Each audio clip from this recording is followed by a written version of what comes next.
There is a scene in Season 5 of The Boys where Homelander stands in a room full of people who work for him, people who depend on him, people who have every reason in the world to seem comfortable in his presence. And he notices, quietly and with visible pain, that they are terrified, not impressed, not in awe, terrified. He has everything. He runs the country. He commands an army. Millions of people have organized their lives around believing in him.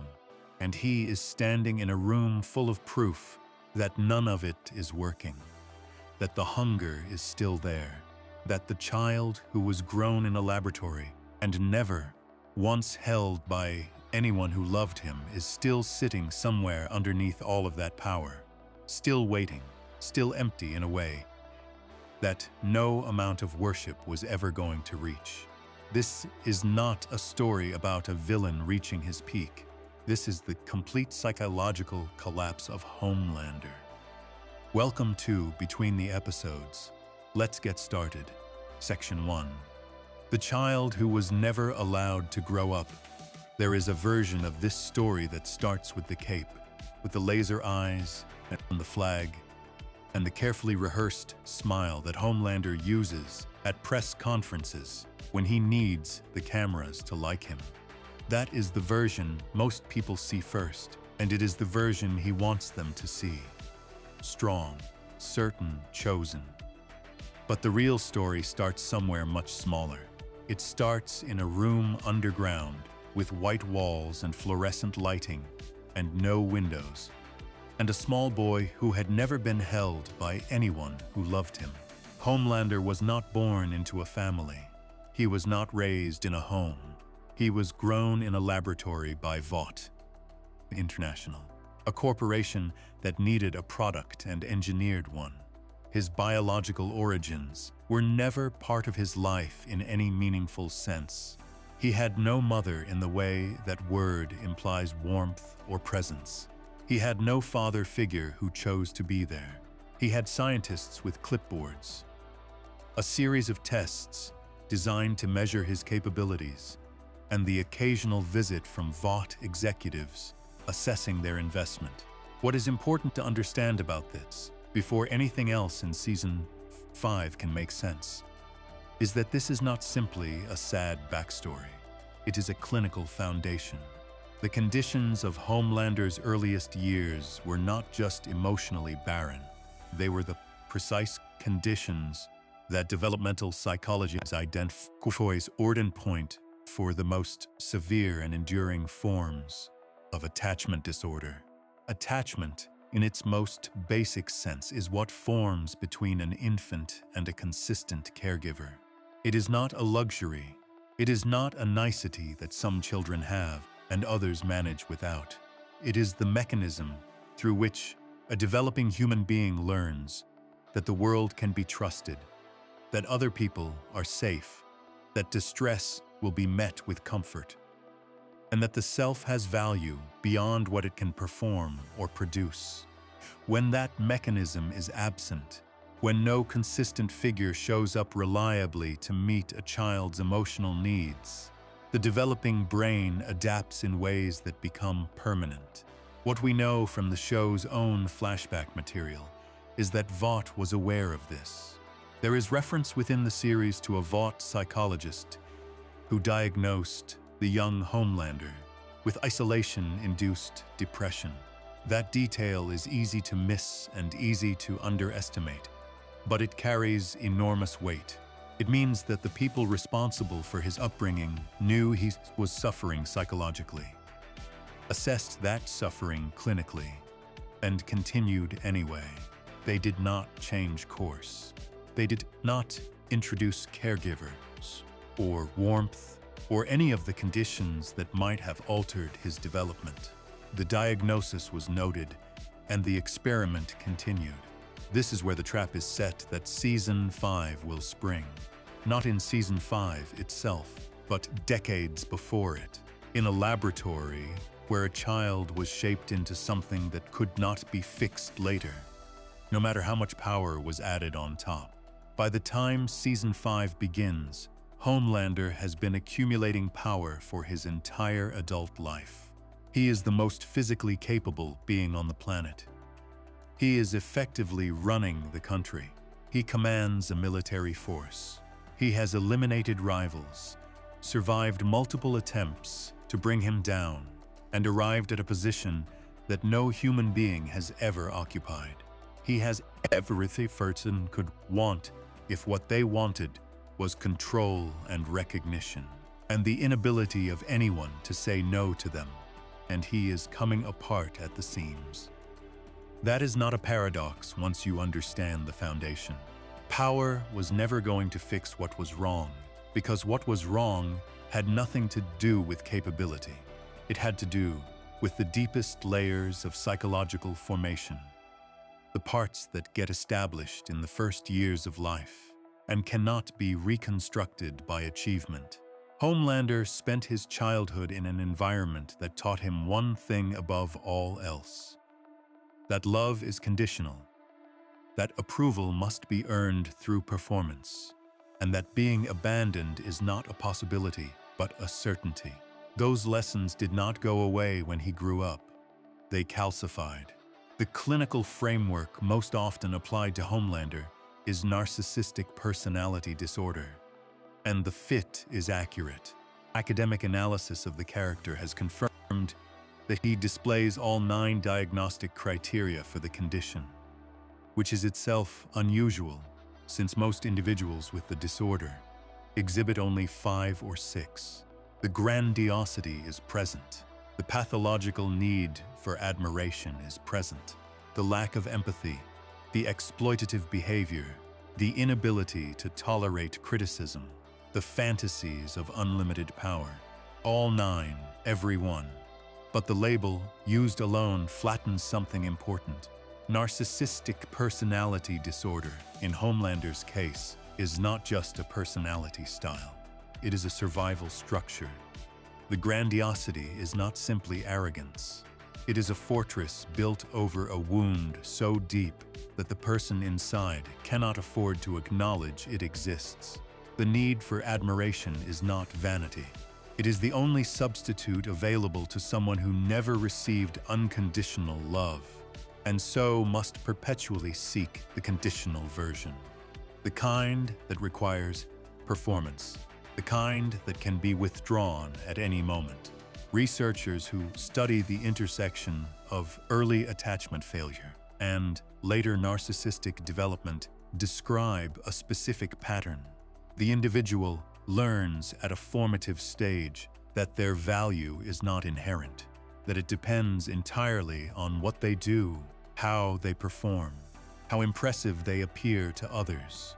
The internal sense of self that a loved child develops, the quiet knowledge that one is worthwhile simply by existing, never forms. In its place grows an external scaffolding of accomplishment and recognition. It works up to a point, but it requires constant maintenance because it is built on nothing stable. Remove the external validation, and there is nothing underneath to hold the structure up. This is Homelander at the start of Season 5, before a single scene has played out. He is standing on top of everything he was ever told to want. He has the admiration of millions. He has eliminated the people who threatened him. He has achieved a level of power that should, by any rational accounting, feel like enough. Showrunner Eric Kripke put it plainly in interviews ahead of Season 5. No matter how powerful he gets, it is not going to make him happy. He is at the highest level of power possible for a human being to achieve, and he is more miserable than ever. And he is completely incapable of looking inside himself, where the real problem is. That last part is the most important piece. The problem is not external. It never was. The problem is that the child who was raised in that laboratory never received what he needed. And everything that has happened since, every act of violence, every demand for worship, every manipulation, every moment of cold cruelty, has been an attempt to solve from the outside a problem that only exists on the inside. Season 5 is the story of what happens when that attempt finally runs out of road. The show establishes this with some care in its opening episodes. The world has shifted into something that looks, from a distance, like Homelander's triumph. He is untouchable politically. He has the country. He has the media. He has the military. He has the adoration of enormous crowds who believe in him as a symbol of national identity. It should feel like the culmination of everything he has been building toward. Instead, he is hallucinating. That detail lands differently once you hold the developmental picture clearly in mind. Hallucinations, in the clinical sense, are not random. They are not simply the brain misfiring under stress, though stress is certainly a factor. They are, in many documented cases, the mind producing what it desperately needs and cannot obtain in reality. What Homelander hallucinates in Season 5 is not power or victory or the destruction of his enemies. He hallucinates Madeline Stillwell. He hallucinates the closest thing he ever had to a mother. That tells you everything about where he actually is psychologically. Not at the top of the world. Still in the room with the white walls, still waiting for someone to come. There is a particular quality to the way Season 5 portrays him in his quieter moments that is worth slowing down to consider. He is not simply angry or violent or domineering, though he is all of those things. He is frightened. The fear is not always visible, and the show is careful not to make it too legible too quickly, because Homelander would never allow it to be visible if he could help it. But it is there in the way he reacts to any sign of disloyalty, in the way that even a small act of disrespect sends him into a rage that is disproportionate to the offense, in the way he keeps seeking reassurance from people around him and finding it inadequate, then seeking it again. That pattern, the endless seeking of reassurance, followed by temporary satisfaction, followed by renewed anxiety, is one of the hallmarks of what develops in people whose earliest emotional needs were unmet. The technical term is anxious attachment, though in Homelander's case, it has been distorted by decades of unchecked power into something far more destructive. He cannot tolerate the uncertainty that is normal in any human relationship, the ordinary reality that people are not always going to say the right thing or reflect you back in the way you need in that moment. That uncertainty, which most people learn to sit with through years of being loved and surviving the imperfections of that love, is unbearable to him because he never learned to sit with it. Nobody taught him how. Nobody was there long enough, or consistently enough, or lovingly enough to model what it looks like to trust another person through disappointment. And so he controls, and when control is not enough, he destroys. Season 5 watches this cycle run faster and faster toward its end. The people around him are, one by one, failing to give him what he needs. Soldier Boy is disappointing him. Ryan is pulling away. The followers who worship him as a divine figure cannot fill the specific shape of the hole he is trying to fill. The hallucinations of Stillwell are becoming more frequent and more elaborate. The child in the laboratory is still there. He has just been waiting, under all the noise and the violence and the performance, for this season to be the one where he finally runs out of distractions. What makes this psychologically precise, rather than simply dramatic, is that the show never lets Homelander articulate any of this. He does not have the language for it.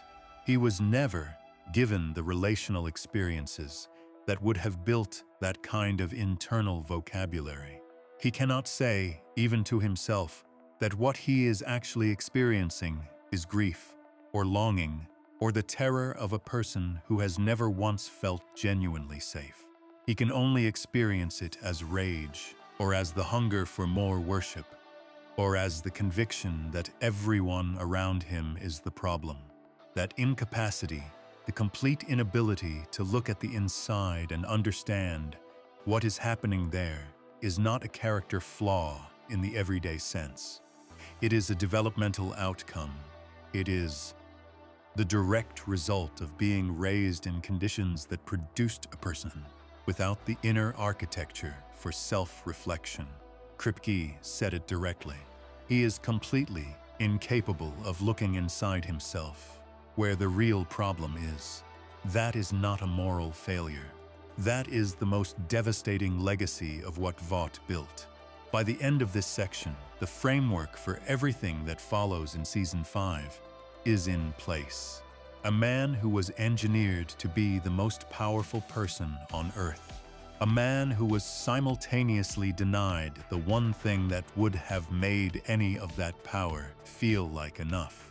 A man who has finally run out of external solutions to an internal wound he cannot see and was never taught to name. Everything that happens across the remaining 9 sections of this analysis flows from that single, terrible origin. Before we move on, if you're enjoying this analysis, please consider subscribing. It helps the channel tremendously. So, Section 1 laid out the foundation of everything: the laboratory, the isolation, and the psychological damage that no amount of power was ever going to undo. Section 2 takes that foundation and looks at what Season 5 actually does with it.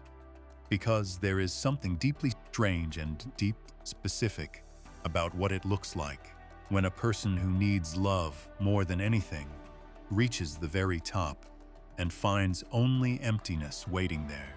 Section 2, the hunger that power cannot feed.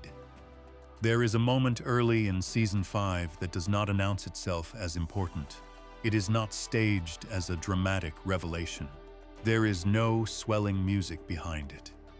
No close-up held long enough to signal that the audience should be paying special attention. Homelander is surrounded by Vought employees, people who work for him, people whose livelihoods depend on him, people who have every reason in the world to seem comfortable in his presence. And he notices quietly and with visible pain that they are terrified just being in the same room as him. He does not like this. That detail is easy to read as vanity, as the wounded ego of a man who wants to be liked and is not.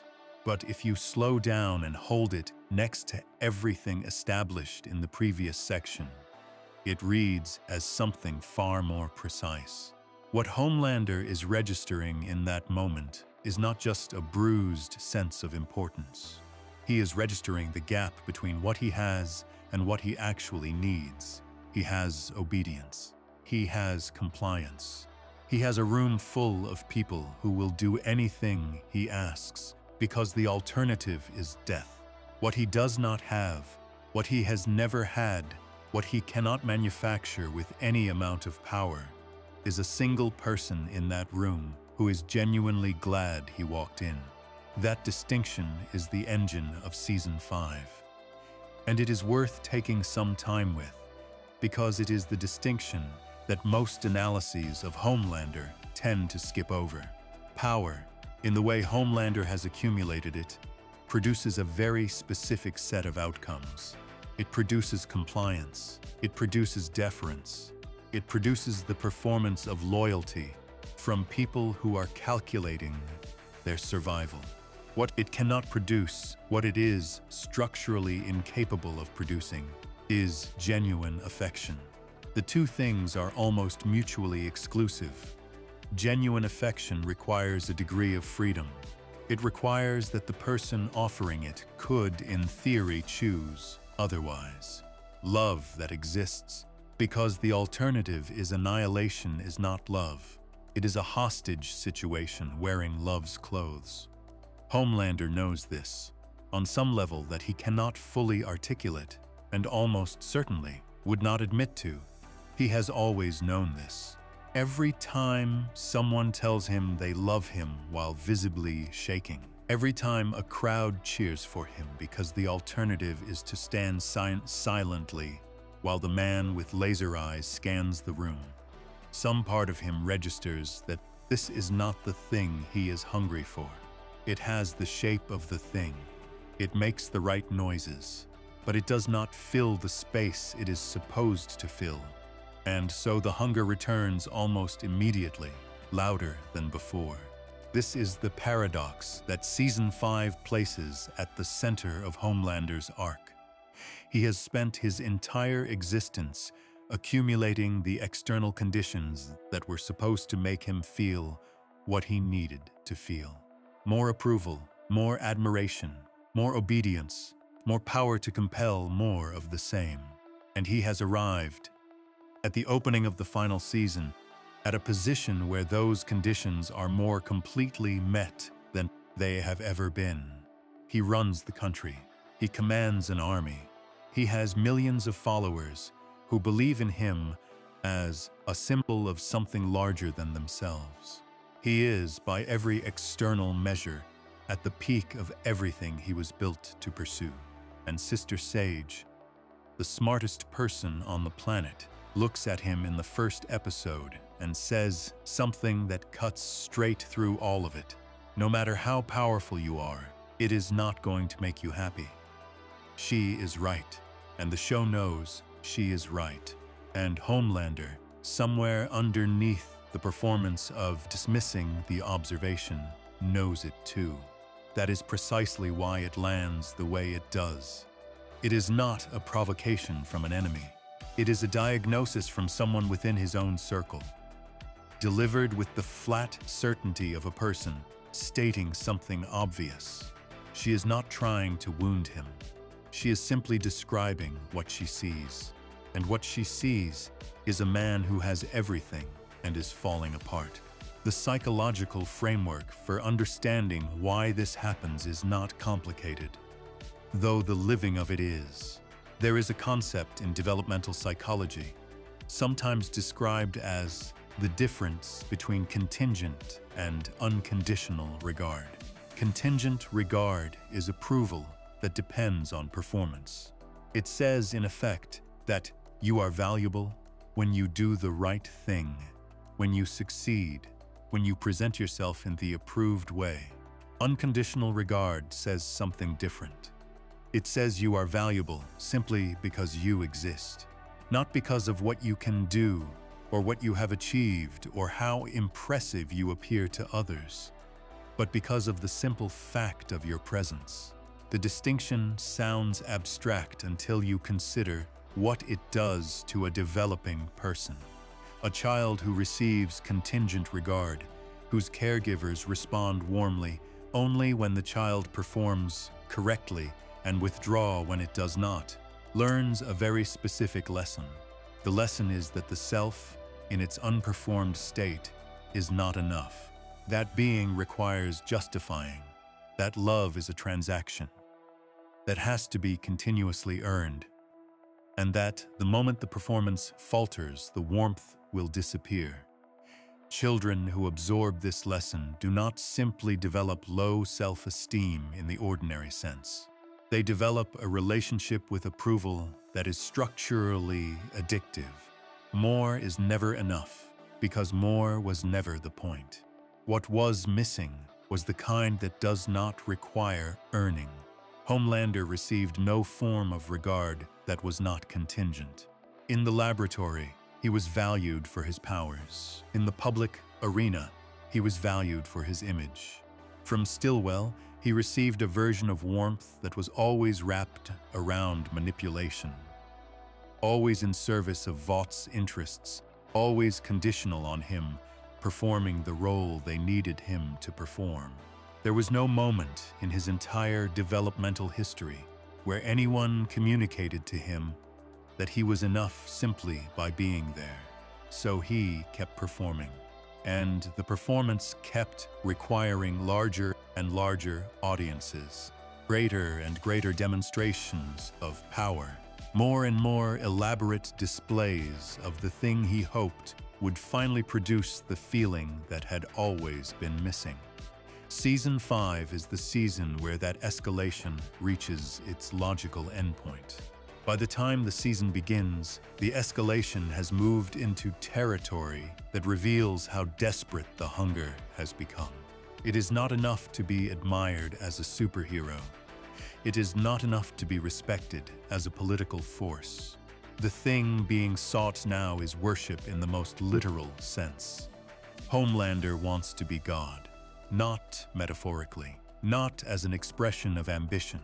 He wants to be the object of religious devotion, the figure that people orient their entire inner lives around, the presence that fills every need and answers every question. That is not the ambition of a person who feels powerful. That is the hunger of a person who feels profoundly, terrifyingly empty, and has escalated their requirements for external filling to the point where nothing less than omnipotence will serve. The clinical term for this kind of escalation is narcissistic supply, the external input of admiration and attention and affirmation that a person with Homelander's psychological structure requires to maintain a functional sense of self. When the supply is insufficient, the internal structure destabilizes. The response is to demand more supply in larger quantities, from more sources in more intense forms. The arc of the entire series, looked at from this angle, is the arc of that escalation. Season 1, Homelander needed approval from crowds and from Stillwell. By season 3 and 4, he was killing people publicly and watching to see whether his followers would cheer. By season 5, he is declaring himself a god and constructing an entire religious institution around that declaration. Each escalation points to the same thing. The previous level of supply stopped working. More was required. The tank kept emptying faster than it could be filled. What Season 5 makes explicit, and what Kripke was careful to build into the season's architecture, is that this escalation is not a sign of growing power. It is a sign of accelerating collapse. The person who needs to be worshipped as God is not someone who has achieved supreme confidence. That person is someone whose internal foundation has deteriorated to the point where nothing less than absolute, total, religious devotion has any hope of producing even a temporary sense of stability. Kripke described it precisely in interviews. He said that Homelander has been slowly losing his mind over the seasons, and that the messianic turn in Season 5 was always the destination, the final form of a deterioration that was built into the character from the beginning. He framed the God complex not as an arrival, but as a terminus, the place the train was always heading, the end of the line. That framing is important because it prevents the season from being read as simply a story of a villain becoming more villainous. What it actually is, at its psychological core, is a portrait of total internal collapse presented through the language of external triumph. Homelander looks, in many of Season 5's early episodes, like a man who has won. He has the country, he has the followers, he has more power than ever. The show allows that surface reading to coexist with the reality underneath it, which is that the man beneath the surface is more desperate, more frightened, and more structurally unstable than he has ever been. There is a specific quality to that kind of desperation that the show captures with some accuracy. It is not loud, it is not always visible. It expresses itself in the things that should not matter but do. In the room full of terrified employees that bothers him more than a military threat would. In the way a single expression of doubt from someone in his circle can send him into a spiral that he cannot recover from quickly. In the way that every moment of genuine satisfaction lasts only seconds before the hunger reasserts itself, louder and more insistent than before. The people around him in Season 5 are, in different ways, all mirrors of this dynamic. Firecracker offers him total devotion and finds it is not enough. The crowds at his rallies give him their adoration, and he drinks it in and needs more before he has finished swallowing. Sister Sage sees through the performance with complete clarity and tells him so. And he tolerates her honesty, precisely because somewhere inside him he recognizes it as the only thing in his immediate world that is not a reflection of the performance he is too exhausted to fully believe in anymore. Ryan is the exception to all of this, which is why Ryan matters so much, and why the Ryan storyline in Season 5 is one of the season's most psychologically loaded threads. Ryan is the only person whose love, if it could be called that, might qualify as the unconditional variety. Not because Ryan is without judgment, but because Ryan's connection to Homelander is biological, and therefore not earned by performance in the same transactional way. Homelander did not impress Ryan into existence. Ryan simply exists, connected to him by blood, theoretically capable of a kind of regard that does not require the uniform or the powers or the crowds. That is why losing Ryan is not just an emotional blow in Season 5. It is something closer to an existential one, the one relationship that might have offered a different quality of connection, the one person whose potential love could not be entirely reduced to contingent regard, is slipping away, and Homelander, true to every lesson his childhood taught him, responds to that slipping not with softness or openness or any of the things that might have slowed it down, but with control, and then with violence, and then with the bewildered rage of a person who cannot understand why the things he does keep producing the opposite of what he wants. Because nobody ever taught him the alternative. Nobody showed him what it looks like to receive rejection without retaliation, or to hold uncertainty without needing to crush it, or to love something without needing to own it. Those lessons come from being loved safely, repeatedly, over a long period of time by someone who does not leave. Homelander never had that person. And by Season 5, with the hallucinations intensifying and the hunger escalating, and the internal architecture visibly crumbling, it is too late to learn. The peak of power and the bottom of the person inside it. That is Season 5. That is the hunger that nothing in Homelander's world, not the followers, not the God complex, not the country, not the sun, could ever come close to feeding. Before we move on, if you're enjoying this analysis, please consider subscribing. It helps the channel tremendously. Section 2 sat with the emptiness at the center of Homelander's power, the hunger that kept growing no matter how much was poured into it. Section 3 turns to the moment that emptiness finally produced a vision, because when his mind could no longer hold itself together, it reached back for the one figure that had ever made him feel chosen. Section 3, the ghost of Madeline Stillwell. There is something that happens to the human mind under prolonged, extreme stress that most people never experience and almost nobody talks about openly. The mind, when pushed past a certain threshold of psychological pressure, stops drawing a clean line between what is real and what is needed. It begins producing, from its own interior, the things it cannot obtain from the outside, not as a malfunction, not as a breakdown in the crude sense of the word, but as a coping mechanism, a last resort, a way of giving the overwhelmed system something to hold on to when the external world has stopped providing anything sufficient. In clinical settings, this process is associated with a range of conditions, from severe grief, to acute trauma responses to the kind of prolonged psychological deterioration that occurs in individuals whose internal structure was always fragile to begin with.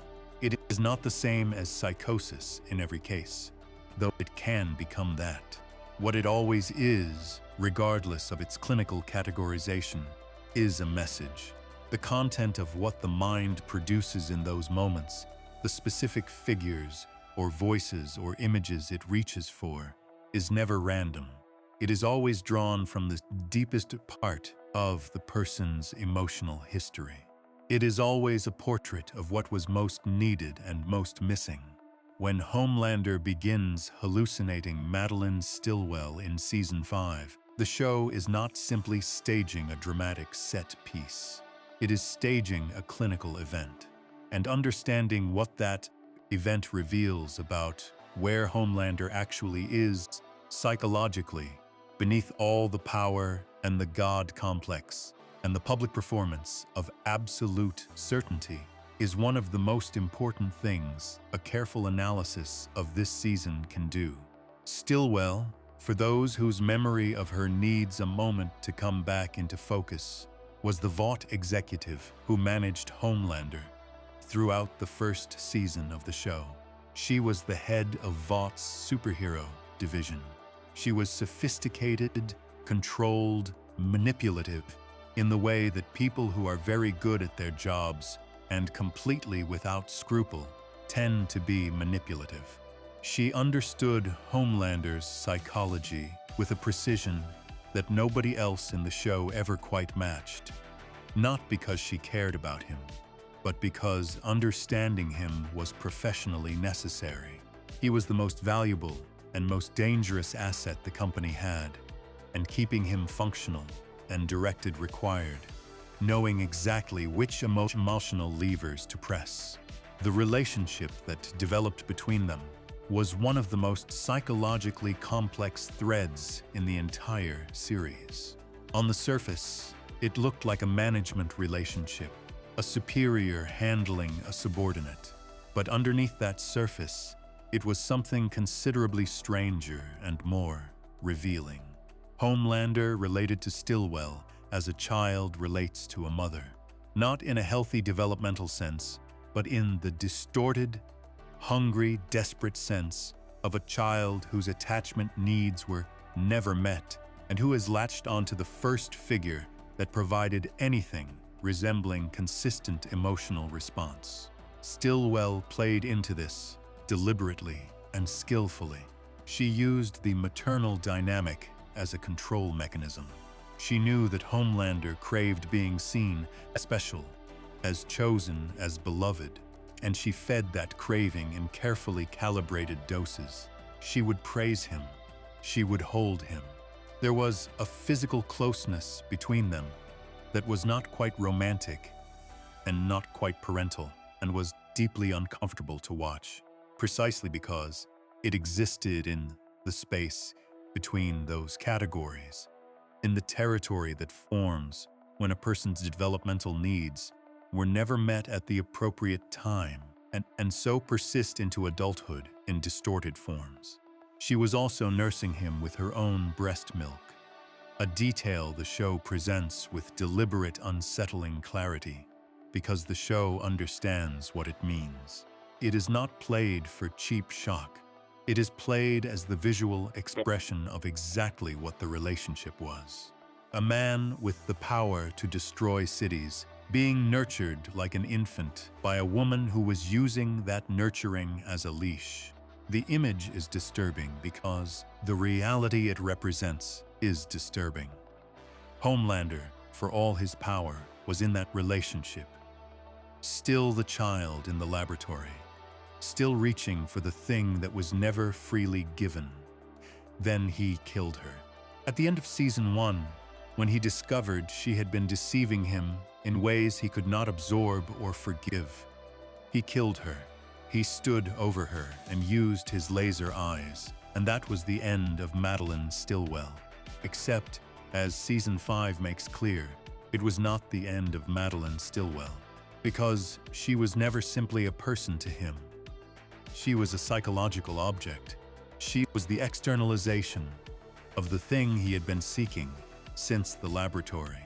The presence that said, "You are special, you are chosen, you are more than what they have made you." Killing her removed the person. It could not remove what she represented. That remained, buried somewhere in the interior architecture of a man who had never processed it, never grieved it, never done any of the psychological work that might have allowed him to metabolize the loss and move forward. By season 5, under the pressure of peak power producing zero satisfaction, under the strain of relationships fracturing on every side, under the cumulative weight of being a person who cannot look inward, and therefore cannot find relief anywhere except from outside, that buried thing resurfaces, and it resurfaces as a vision. The first appearance of hallucinated Stillwell in Season 5 lands in Episode 3, and the context around it is precise. Homelander is at a moment of genuine internal crisis, though the external circumstances would not suggest it. He has just publicly revealed Soldier Boy as his father, which should have been a moment of triumph, a consolidation of identity and legacy, and the particular validation that only a parent can provide. Instead, the relationship with Soldier Boy is already curdling. The approval he hoped to find there is proving elusive. A train, whose death Homelander engineered in the season's opening, has left a residue that the show treats carefully, because a train's final words to him landed, and things that land on Homelander tend to emerge later as fractures. Into this context, the vision sin of Stillwell arrives dressed as an angel. That detail is not accidental. The show is precise in its visual language, and the choice to present the hallucination in angelic terms carries a specific meaning. At this stage in Season 5, Homelander has already begun constructing the framework of his messianic identity. He is starting to position himself as a divine figure, as something beyond ordinary human authority. The hallucination of Stillwell appears within that framework, which tells us that his mind is now integrating the two deepest hungers simultaneously: the hunger to be loved by a mother figure, and the hunger to be worshipped as something beyond human. The vision is feeding both at once. What hallucinated Stillwell tells him is as revealing as her appearance. She tells him he is about to ascend, that he will become immortal, divine, a true God with the love of the world.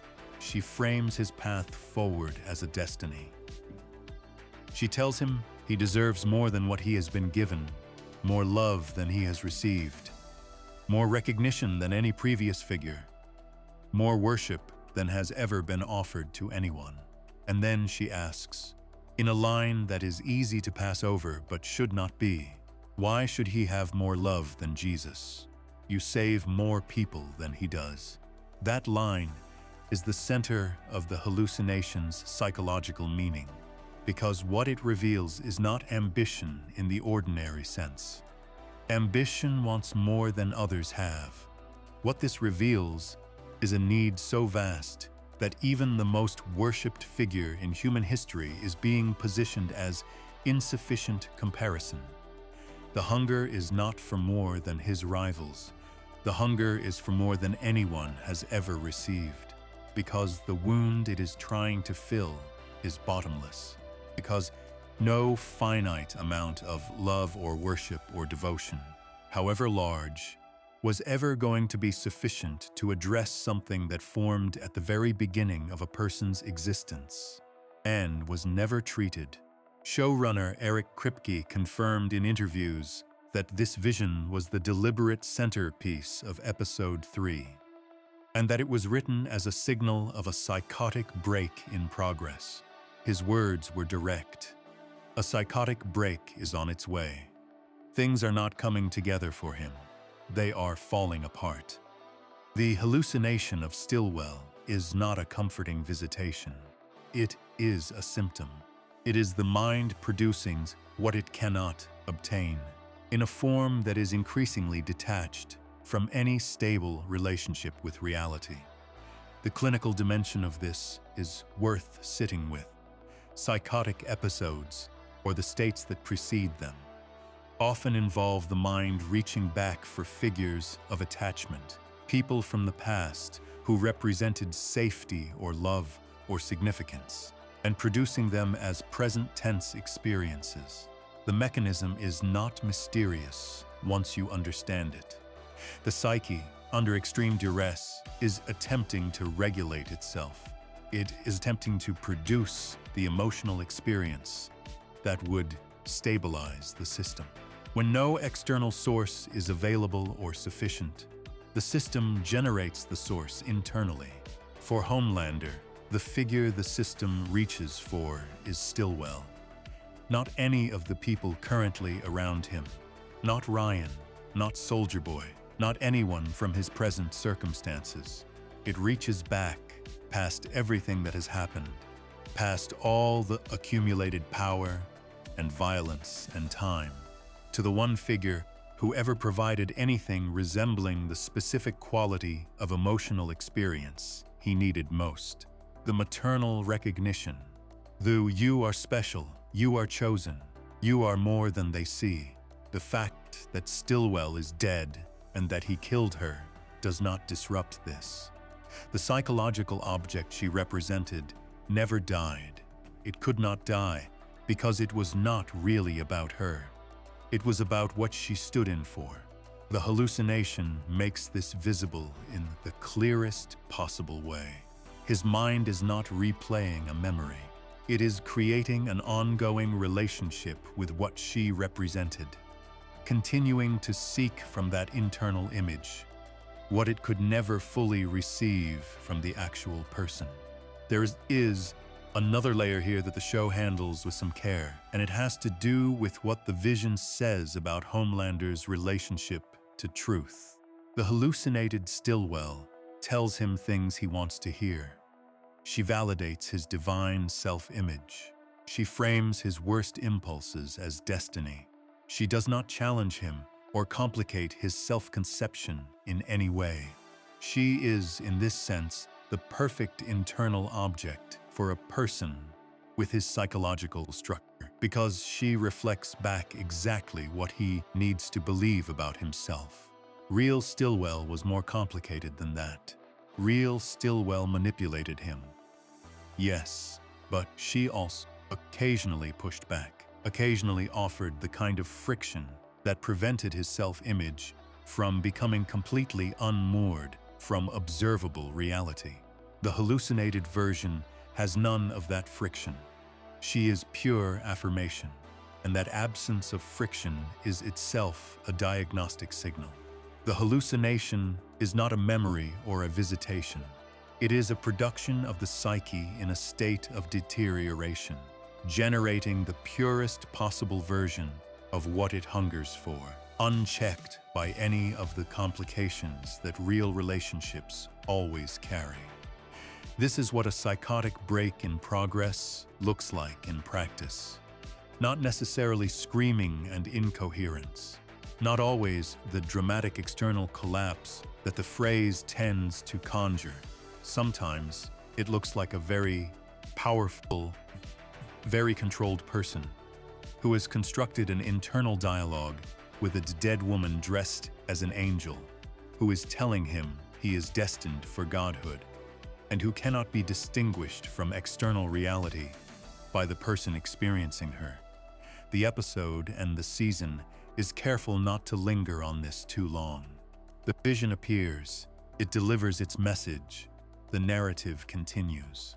The show does not stop and explain what has just happened. It does not need to. What has just happened is that Homelander's internal world has become sufficiently disconnected from external reality that he is now receiving guidance from a person who does not exist. And that guidance is pointing him further into the messianic delusion, further into the territory where no check on his behavior remains, because the only internal voice he is listening to is one his own mind has constructed to tell him exactly what he wants to hear. Later in the season, when Soldier Boy tells him that seeing Stillwell was not a divine sign, was not a visitation of any kind, but was simply the derangement of a petty, frightened child, the words land with devastating force. Not because they are surprising to the audience. The audience has been watching clearly, but because they name, plainly and without cushioning, the thing that Homelander cannot afford to hear, that the ghost was not real, that the guidance was generated by his own disintegrating mind, that the ascension was not destiny, but delusion. He responds by choking Soldier Boy unconscious and putting him back in stasis, because that is what you do when you have never learned any other way, with truths that are too large to hold. You silence them. You put them away where they cannot reach you, and the vision of the angel in the white dress is still there, still waiting, still whispering about godhood and love and a destiny that has no end. The ghost of Madeline Stillwell is not a haunting in Season 5. It is a mirror, and what it reflects, for anyone watching carefully, is not a man on the verge of becoming a god. It is a child who never left the laboratory, sitting in the white room, waiting for someone to come and tell him he was worth something. Before we move on, if you're enjoying this analysis, please consider subscribing. It helps the channel tremendously. Section 3 followed the ghost Homelander's mind, built when reality stopped being enough. Section 4 turns to the real figure he was waiting for, long before the vision started. The actual father who finally arrived in Season 5. And what happened when that relationship became the next thing he could not survive losing. Section 4. The father he could never have. There is a particular kind of longing that does not announce itself cleanly. It does not always look like longing from the outside. Sometimes it looks like anger. Sometimes it looks like contempt. Sometimes it looks like the suspicious coldness of a person who has decided, somewhere deep and not fully conscious, that wanting something they cannot have is too dangerous to acknowledge directly. And so the wanting gets dressed up as something harder and less vulnerable and easier to carry in public. Homelander's relationship with the idea of a father runs through the entire series like a current beneath the surface. It is never the loudest thing in the room. It does not always announce itself with the kind of explicit emotional display that makes a theme easy to identify and label.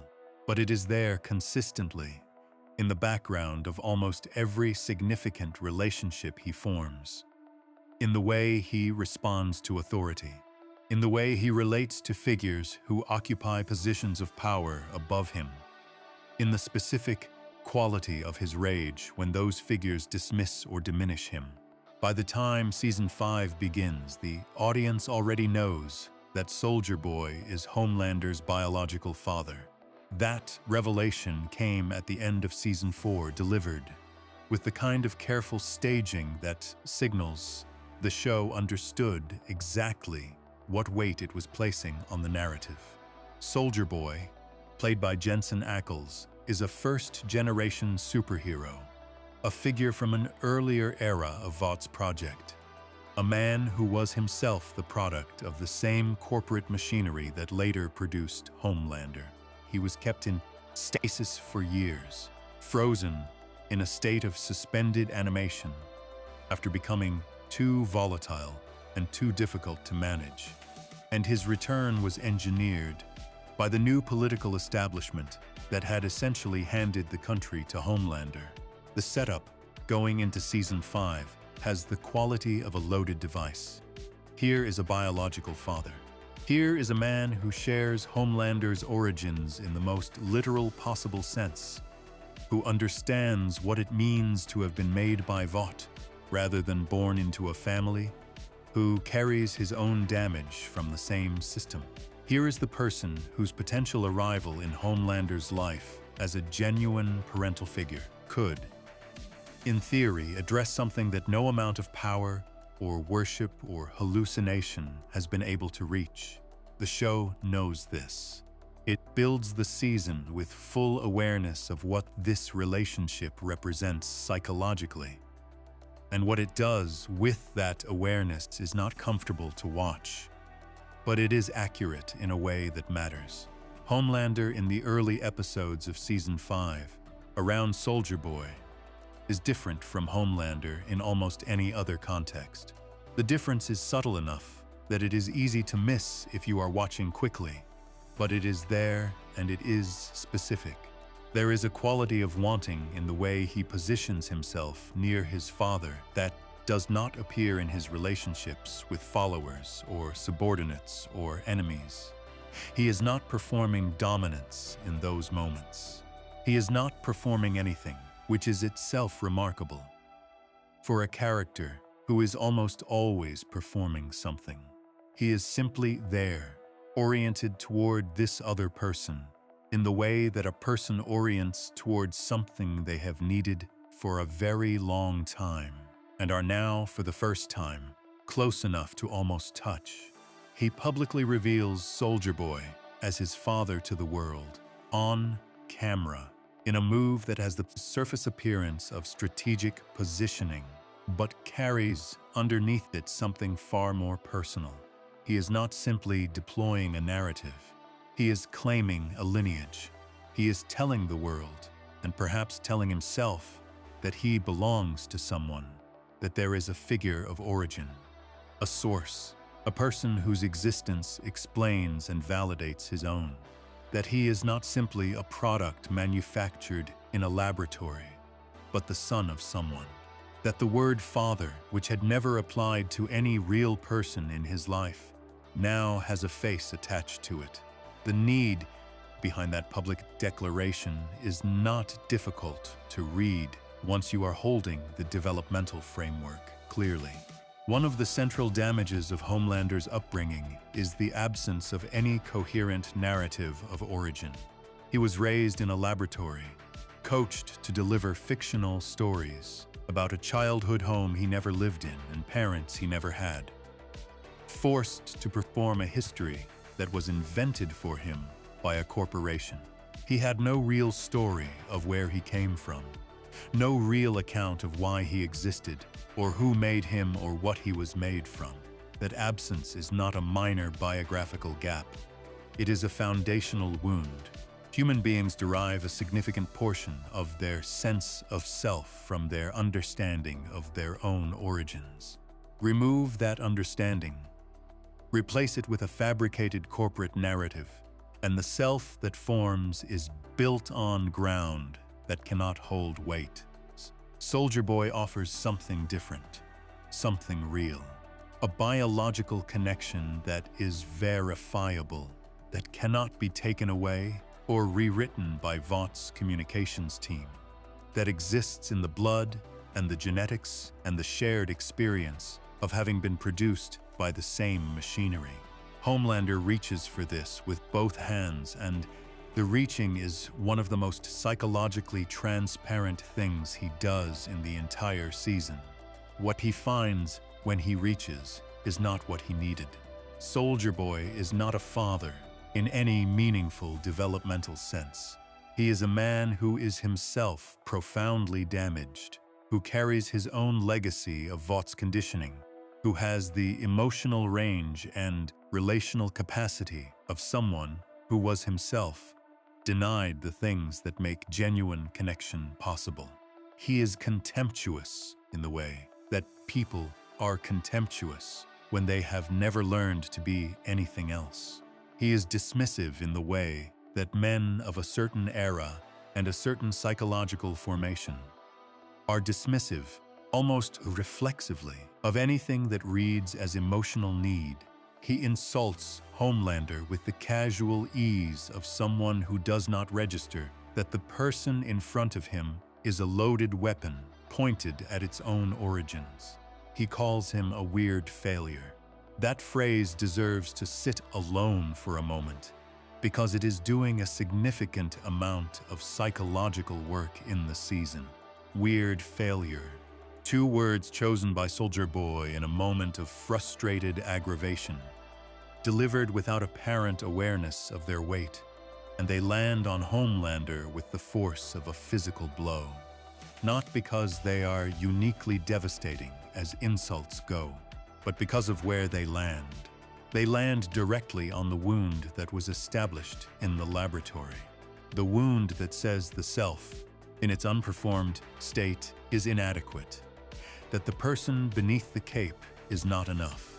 That the thing Homelander has always most feared about himself. That he is fundamentally deficient, fundamentally unworthy of the love he seeks, is visible to others and confirmed by the one person whose assessment matters most in this context. A father's assessment of his child carries a particular psychological weight that is distinct from any other form of evaluation. This is not sentimentality, it is developmental fact.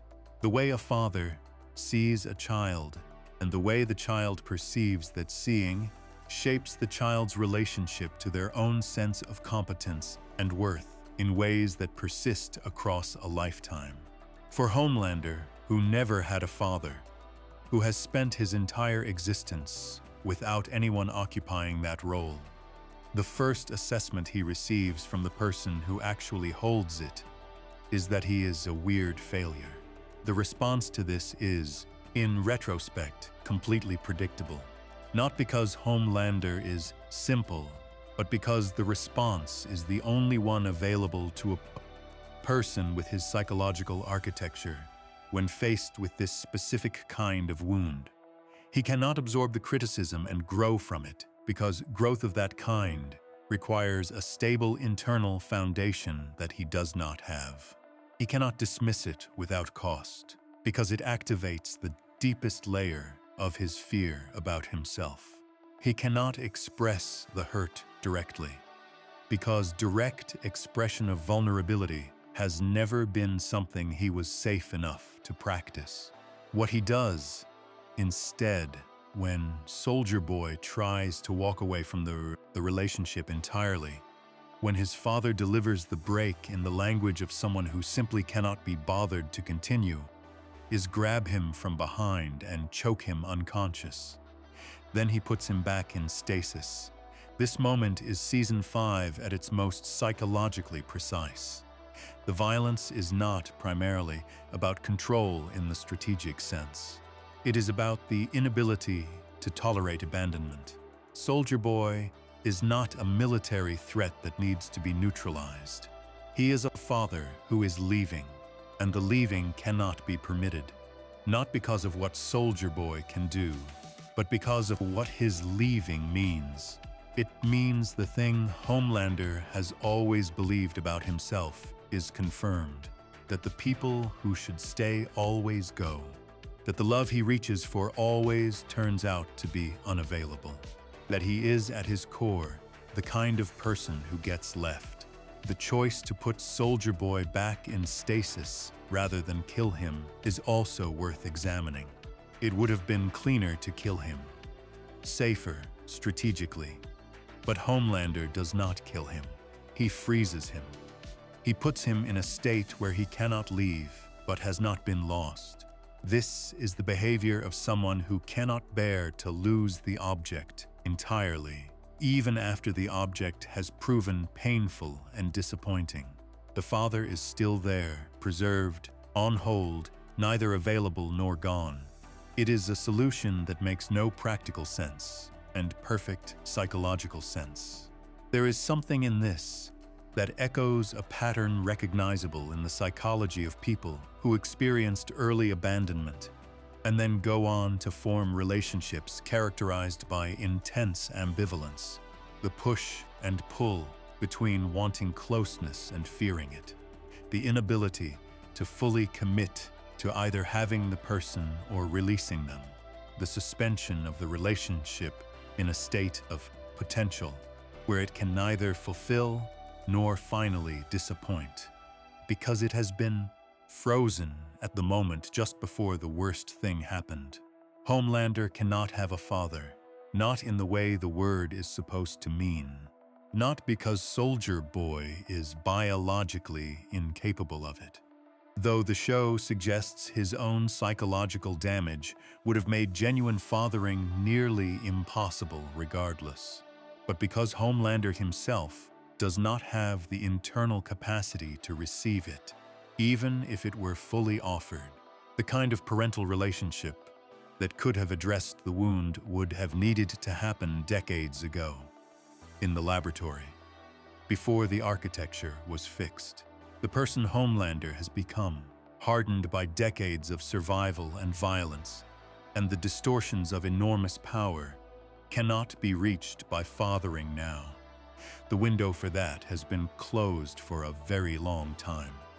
What Season 5 gives him instead is the experience of reaching for it and finding it absent, reaching again and finding it hostile, reaching one final time and finding that the person he was reaching toward was always going to leave, and that the only response he has to that leaving is violence that does not fix anything.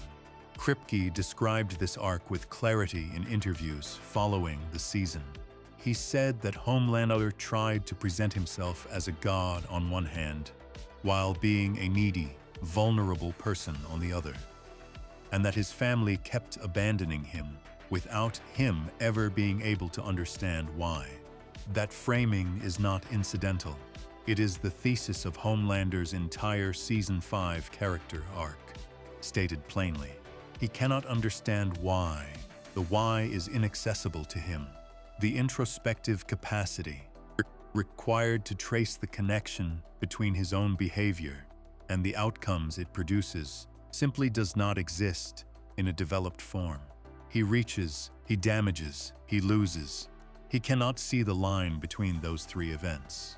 The Soldier Boy storyline is the most concentrated version of this pattern in Season 5, but it is not the only version. The same dynamic runs through his relationship with Ryan, with Firecracker, with every figure in his orbit who offers something that resembles the emotional connection he is seeking. He reaches, he damages, he loses. And then he reaches again, louder and more desperately than before, toward the next person who seems like they might finally be the one who provides what all the others could not. By the time Soldier Boy is back in stasis, and the fatherhood experiment has produced nothing but another layer of confirmed abandonment, Homelander is carrying something that has no outlet available to it. The grief of a person who lost something they never quite had. The specific, airless despair of reaching toward the most fundamental human relationship and finding it unavailable at the moment in life when it is already far too late for its arrival to do what it was supposed to do. He will not grieve it. He is not built for grieving. He will take it and add it to the weight of everything else that has been accumulated and unprocessed across a lifetime, and it will become part of the pressure that is already building toward the collapse that Season 5 has been preparing from its first episode. The father he could never have, the wound that was always going to reopen, the stasis chamber where the frozen possibility sits, neither dead nor alive, waiting for a resolution that will never arrive. Before we move on, if you're enjoying this analysis, please consider subscribing. It helps the channel tremendously. Section 4 traced the slow collapse of the one relationship that held any real promise of reaching Homelander's deepest wound. Section 5 turns to the other one, the connection with his son Ryan, which in many ways cuts even deeper. Because Ryan was not just family. Ryan was the last real evidence that something in Homelander was still capable of love. Section 5, the son, he could not control. There is a difference between loving someone and needing them. The difference is not always obvious from the outside. And it is not always obvious to the person experiencing it either. Both states can look similar in their early expressions. Both involve a pull toward another person, a desire for closeness, a heightened sensitivity to how that person responds. Both can produce moments of genuine warmth and apparent tenderness that, taken in isolation, would be difficult to distinguish from each other. The difference becomes visible under pressure, when the relationship encounters friction, when the other person does something unexpected or disappointing or threatening, when the closeness that seemed mutual begins to show signs of pulling away. The two states produce entirely different responses. Love, in the healthy developmental sense, can survive friction. It can tolerate the other person being separate, being autonomous, being occasionally disappointing, because it does not depend on the other person behaving in a specific way in order to remain intact. Need, when it has been distorted by trauma and the absence of secure attachment, cannot survive friction. When the person who is needed begins to move away, the response is not sadness or patience, or the gentle effort to reconnect. The response is panic, then control, then, when control fails, destruction. Homelander has never loved Ryan in the healthy sense. That is not a condemnation. It is a description of a limitation that was built into him long before Ryan existed. What he has for Ryan is something more complicated and more volatile than love. A need so specific and so deep that it functions more like an obsession than an affection. Ryan represents, in the architecture of Homelander's inner world, something that nothing else in his life has ever represented. A biological continuation, a reflection, a person who shares his blood, his powers, his origins in the machinery of Vought, and who is young enough, unformed enough, that there is still a theoretical possibility of shaping that person into something that will stay. Ryan is, in other words, the one relationship in Homelander's life that he did not simply inherit or manufacture or compel into existence through power.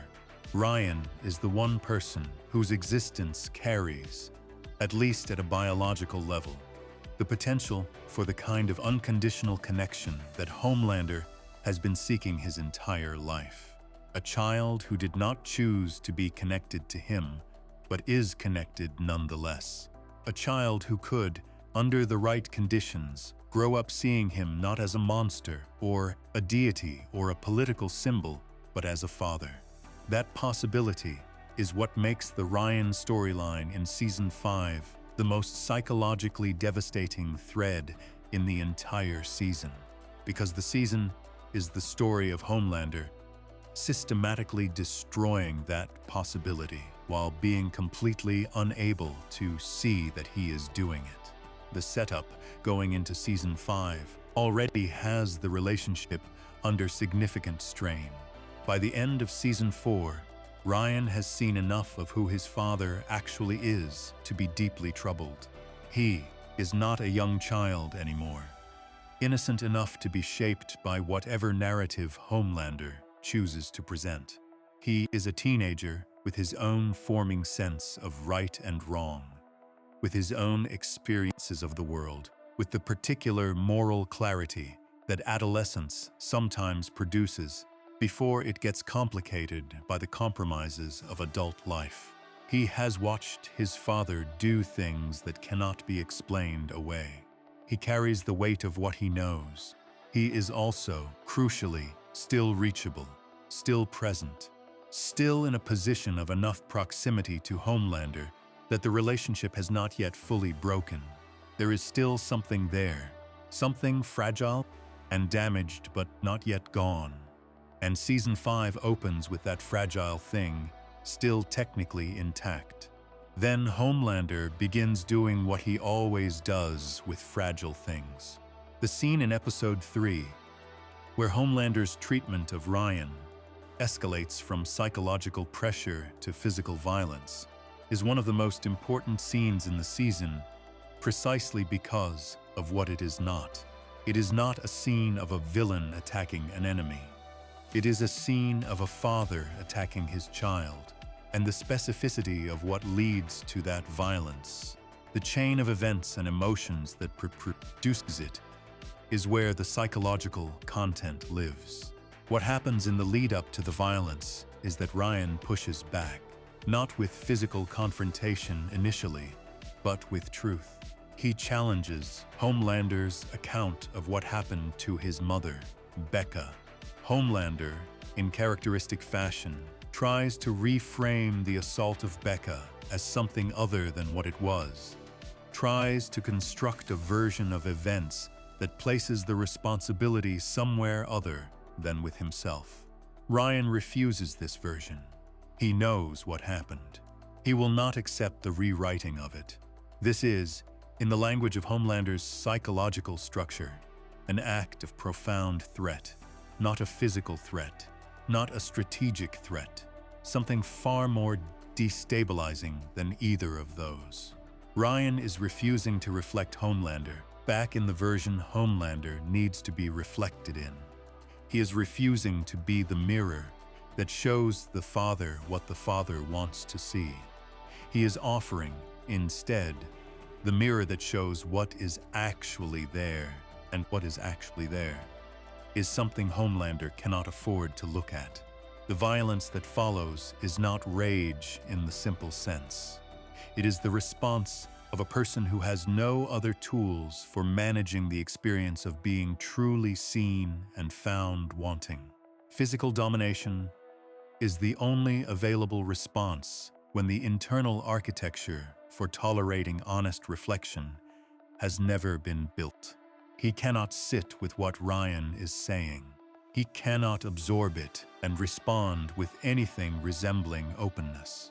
He can only shut it down, overpower it, establish through physical force the hierarchy that the conversation was threatening to dismantle. He beats his son, not with the intention of killing him. The show makes this clear. Homelander stops short of that, but the beating is severe enough to be unambiguous in what it communicates. It communicates that Ryan's autonomy, Ryan's separate perspective, Ryan's refusal to be what Homelander needs him to be, is not something that will be tolerated. The psychological dynamic at work here is one of the most painful threads in the season, because what Homelander is doing to Ryan is, in a distorted and far more violent form, the same thing that was done to him. The child who expressed needs that the system could not accommodate was met with conditions, with pressure, with the removal of warmth when compliance was not given. Homelander is replicating the only relational model he ever received, not because he has consciously decided to do so, not because he is aware of the pattern, but because it is the only model he has. It is the only thing he knows about how the relationship between a powerful figure and a dependent one is supposed to work. This is one of the most well-documented patterns in developmental psychology and in the clinical literature on intergenerational trauma. People who were raised in environments of conditional regard and emotional coercion do not automatically parent differently. Without significant intervention, without the kind of reflective work that Homelander is constitutionally incapable of doing, they tend to reproduce what was done to them. The specific form changes. The emotional logic underneath it stays the same. Ryan, in the aftermath of the beating, is still alive. Butcher finds him. The relationship between Ryan and Homelander does not end in episode 3. But something changes in it that does not change back. The fragile remaining thread of possible connection has been pulled to a point where its integrity is now genuinely in question, and the season holds that tension carefully across the episodes that follow. Later in the season, Ryan tells his father something that the show stages as a quiet devastation rather than a dramatic confrontation. He tells Homelander that he is a miserable piece of something, that scaring people into calling him God does not make him God. The words are delivered not with the heat of someone who hates what they are speaking to, but with the flat, exhausted clarity of someone who has looked at a situation clearly and is simply describing what they see. That quality of delivery is what makes the moment land so heavily. Ryan is not performing rebellion. He is not posturing or trying to wound. He is stating a reality that he has arrived at through his own observation and experience. And he is stating it directly to the person it concerns, which is itself a kind of courage. He is doing at a fraction of his father's age something that Homelander has never done in his entire life. He is looking at a situation honestly and saying what he sees. Homelander receives this the way he receives all honest reflection. He is deeply hurt. The show lets this be visible, does not allow the hurt to be covered immediately by rage or dismissal. For a moment, something that looks almost like grief passes across his face. The grief of a person who wanted something and can see, in this moment with unusual clarity, how far from that thing they actually are. Then the moment passes and the performance reassembles itself. He convinces himself he can turn Ryan around. He tells himself this is temporary, that the relationship is not lost, that Ryan will come back to him. This self-deception is not simple denial. It is the specific cognitive distortion of someone with his psychological structure, the inability to connect his own behavior to its relational consequences. He does not see the line between what he did to Ryan and what Ryan is now expressing. The two events exist in separate compartments. He damaged his son, and now his son is pulling away. And Homelander experiences these as two separate phenomena rather than as cause and effect. Kripke spoke about this in interviews about the season. He described Homelander as a person whose family keeps abandoning him without him ever being able to understand why.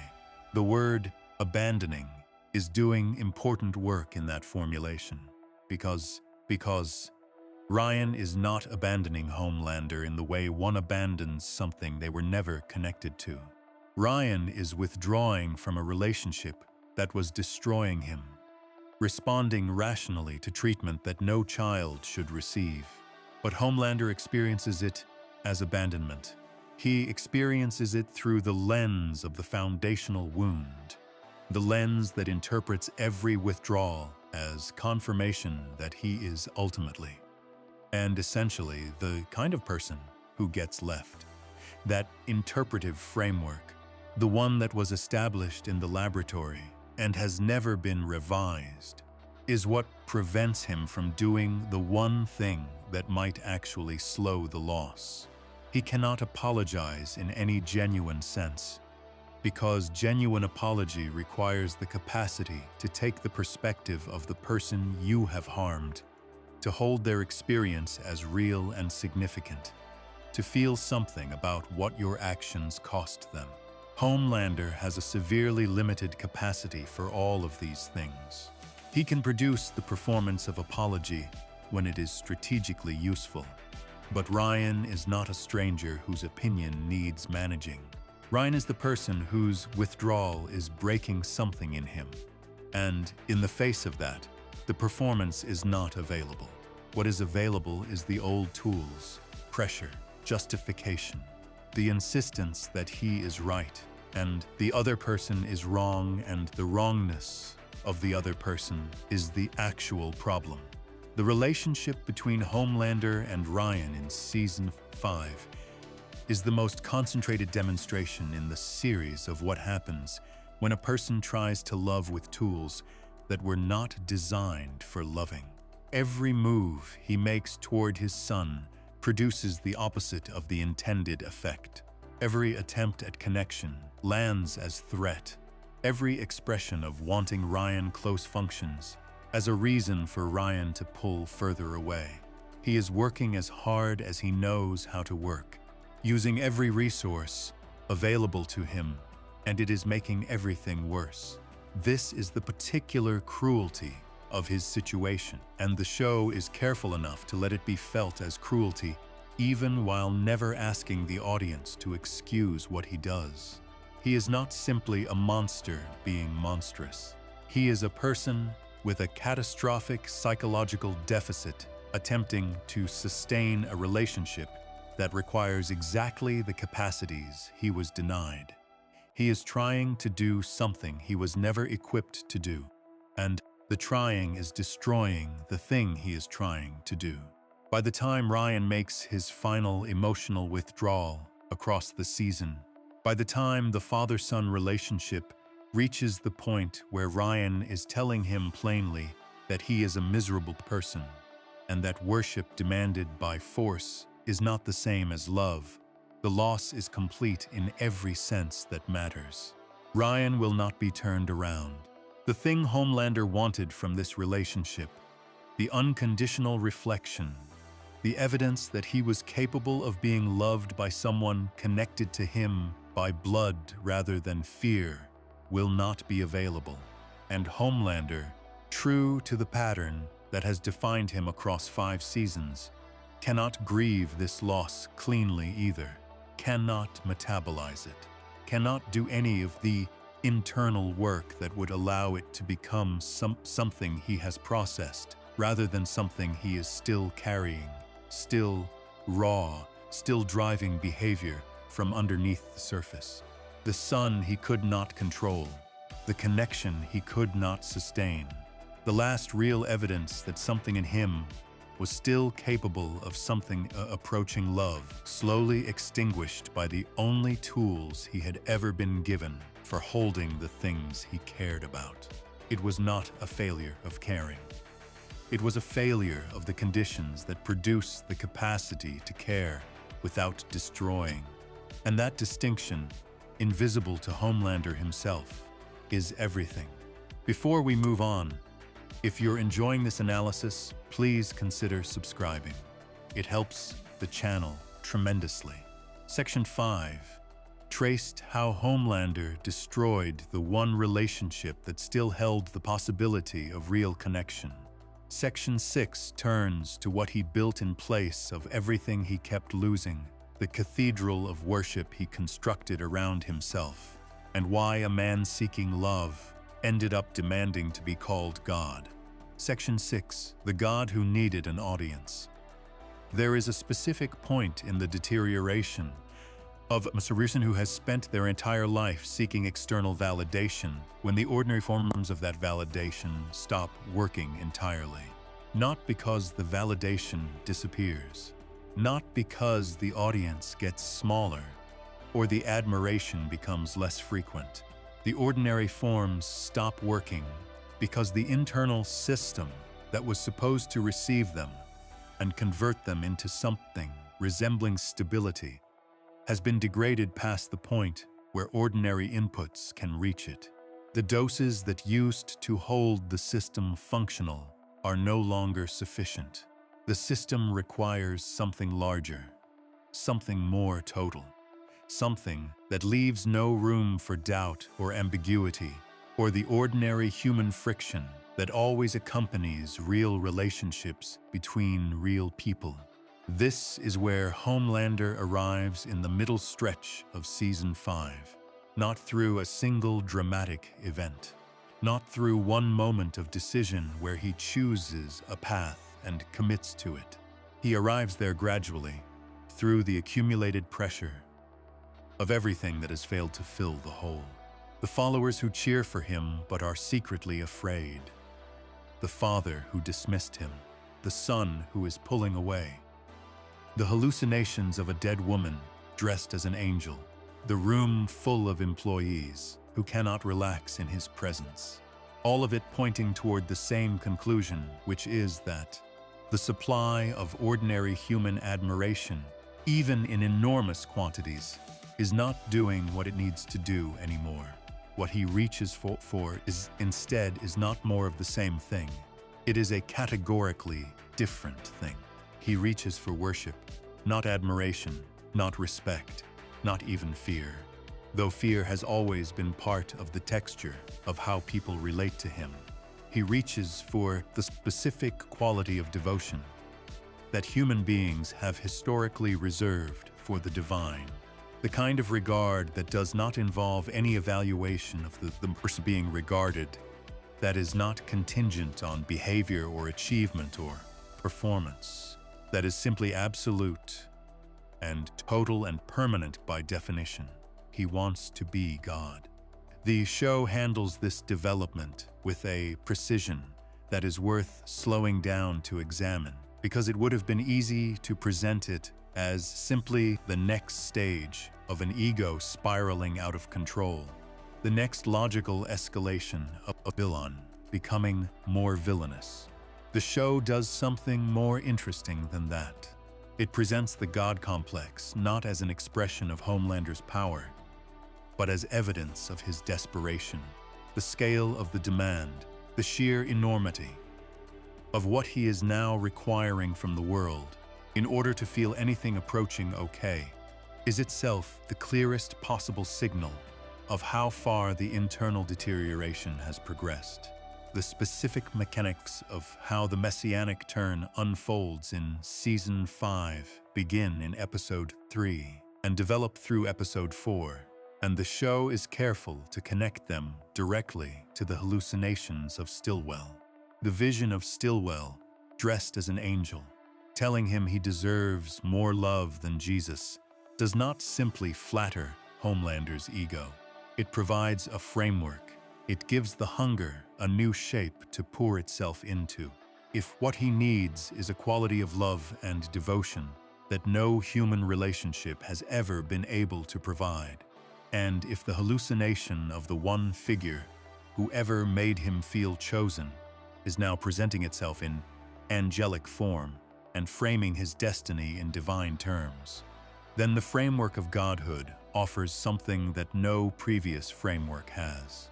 It offers a category of love that is, by definition, unlimited and unconditional, and owed rather than earned. That last element is critical, owed rather than earned, because one of the central exhaustions of Homelander's psychological situation is the relentlessness of the performance required to maintain the supply of validation he depends on. Every day requires new demonstrations of power, new reasons for the audience to keep choosing him, new evidence that he is worth the admiration he is receiving. The contingent nature of that admiration, the fact that it depends on his continued performance, means it can never fully rest. The anxiety about withdrawal is always present underneath the surface, driving the need for the next performance, the next display, the next demonstration. Godhood, as a psychological concept, dissolves this problem. Gods are not admired contingently. They are worshipped absolutely. The devotion is not offered in response to performance. It is owed by virtue of what the god is, not what the god does. If Homelander can establish himself as divine, if he can shift the framework of how people relate to him from a superhero to worshiping a deity, then the validation he receives becomes, in theory, unconditional. It is no longer something that can be withdrawn because he failed to perform adequately. It is simply what he is owed by the nature of his existence. This is the psychological logic of the messianic turn, and it is the logic of a person in profound distress, not the logic of a person who has arrived at the peak of their power and become intoxicated by it. The logic of someone who is running out of ways to manage the internal experience of being themselves, and who has constructed a framework that promises, at least in theory, to finally provide what nothing else has. The Democratic Church of America, which emerges across episodes 3 and 4, is the institutional expression of this framework. Homelander does not simply declare himself divine in private. He constructs a public religious apparatus around the declaration. He stages himself as the object of organized, collective, formalized worship. He creates the infrastructure of a faith with himself at its center, with rituals and followers and the specific social architecture that human beings have historically built around the things they hold sacred. The show treats this with the appropriate degree of horror, but it is careful not to reduce it to simple megalomania, because megalomania in the ordinary sense is about the desire for power.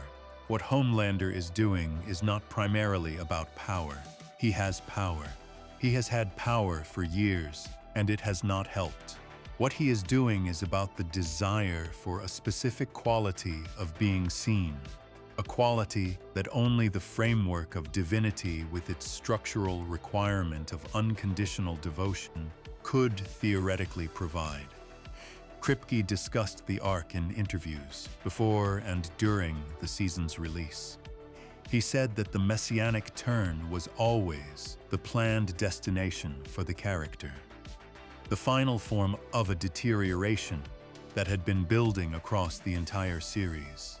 He framed it explicitly as a development that emerges from Homelander, slowly losing his mind over the seasons, not as an arrival at a new peak of ambition, but as the terminal stage of a psychological decline. The God complex is not Homelander at his most powerful. It is Homelander at his most broken, constructing the most elaborate possible external structure to compensate for an internal collapse that is now too advanced to be disguised by anything smaller. The firecracker dynamic in this stretch of the season illustrates the internal mechanics of the God complex with particular clarity.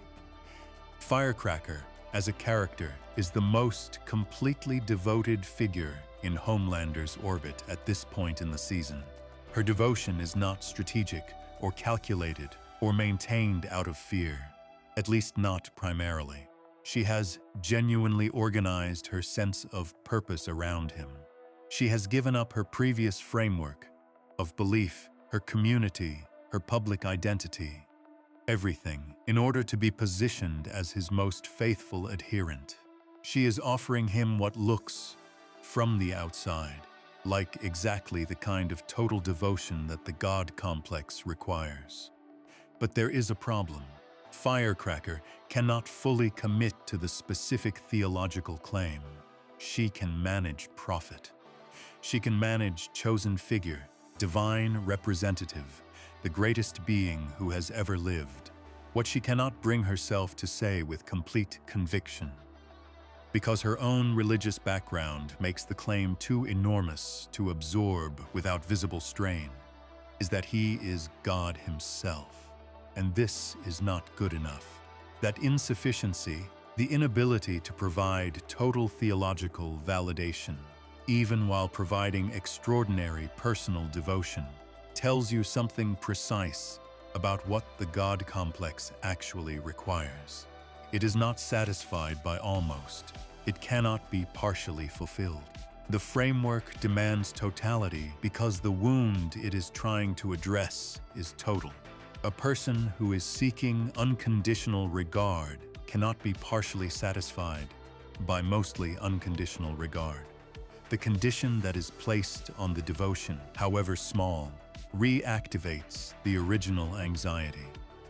It says that the love is still contingent, that there is still something required of him, that he is still in the position of performing rather than simply being. Homelander despaired earlier in the season over the fact that Vought employees were frightened simply being in his presence. He wanted them to be glad. He wanted their fear to be replaced by something warmer, something that did not require his terror as its foundation. The God complex is, in one reading, the attempted solution to this problem. If he can shift the relationship from one of fear to one of worship, if he can reframe what people feel in his presence from terror to sacred awe, then the quality of the validation changes. Awe can look like love. Reverence can feel, to someone who has never experienced the real thing, like a version of the warmth he has always been seeking. Sister Sage, who occupies a unique position in Homelander's world throughout Season 5 as the one figure whose intelligence, hence he tolerates, and whose assessments he cannot fully dismiss, functions in this context as a kind of internal conscience that he cannot silence, but also cannot fully hear. She sees the God complex with complete clarity. She understands what it is and what it is not. She told him at the beginning of the season that power would not make him happy. And she was right. And the escalation to godhood is the most dramatic possible confirmation of that rightness.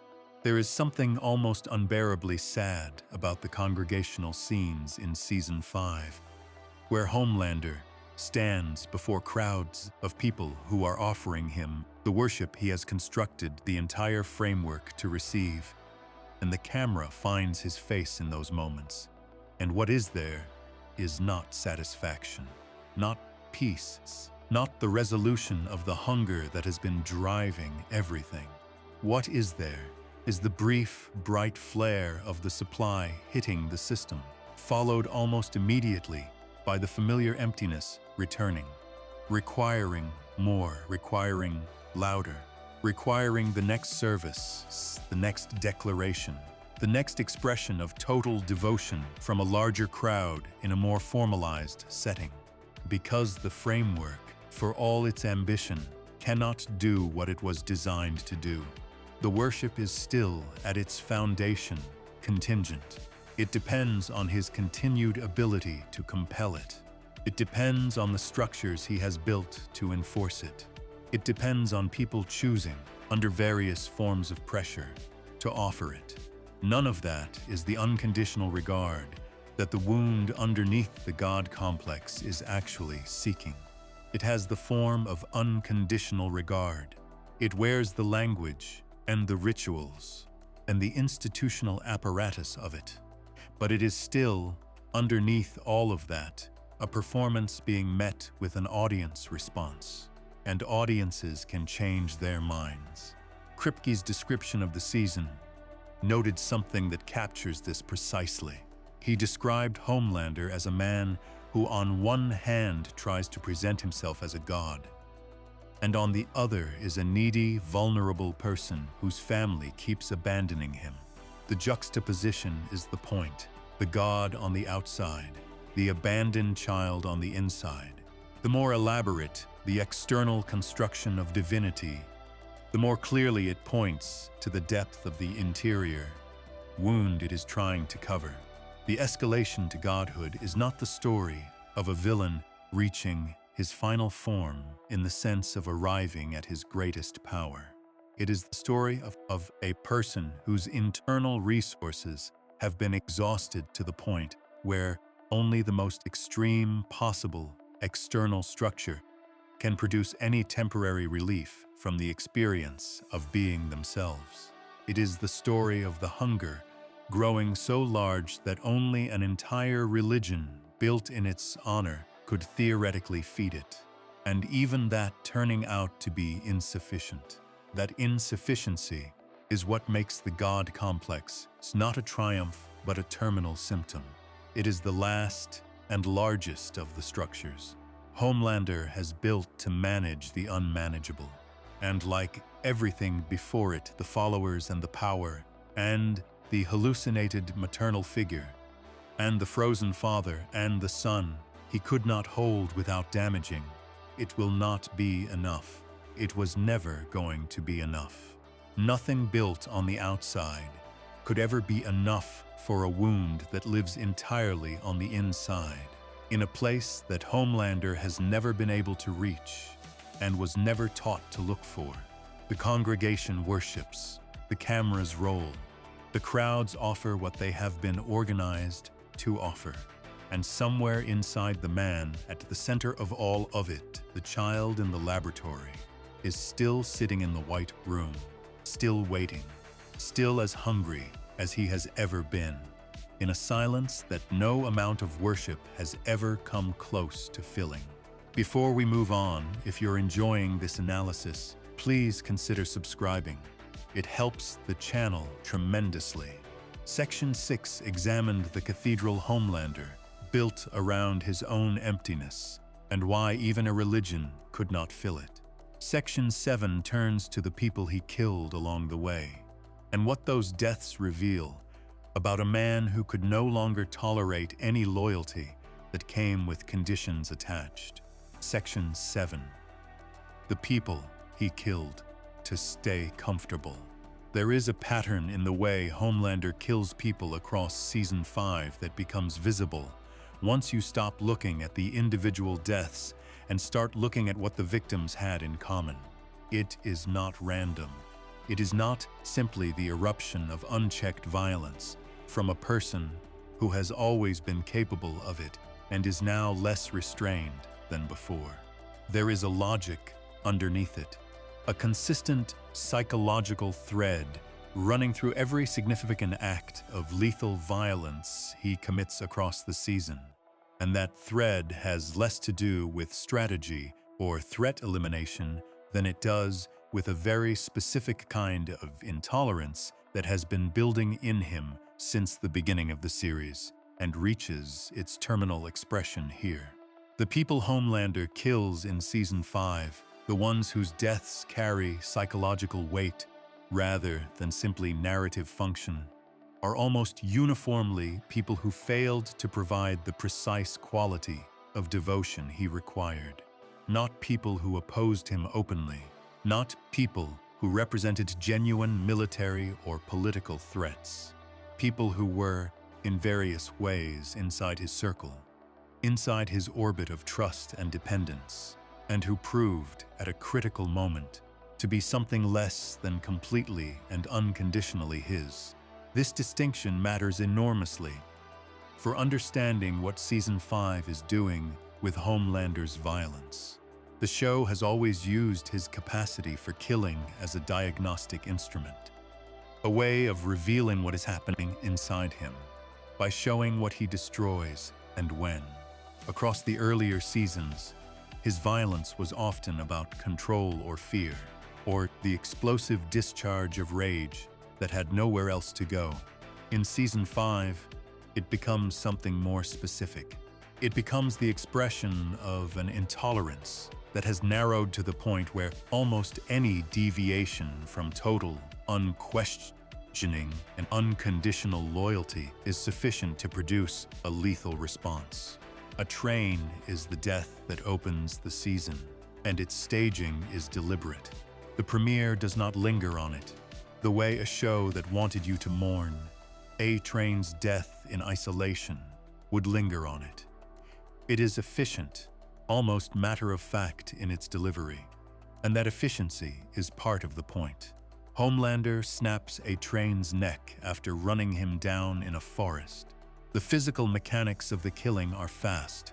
The emotional weight of it comes not from the killing itself, but from what preceded it across the seasons, and from the specific context of what A Train had been in Season 5's opening hours. A Train, in the final season, completed a redemption arc that had been building slowly across multiple seasons. He had been working against Homelander, providing information to the boys, using his access within the Seven to undermine the very structure he was part of. In the season's opening, he makes the choice that defines his arc, saving Huey's life at a moment when doing so places him directly in Homelander's path. He diverts his course to avoid hitting a civilian, which costs him the speed advantage that might have allowed him to escape, and Homelander catches him. The killing is, in one sense, the rational elimination of a traitor. A Train betrayed the Seven. He aided the enemy.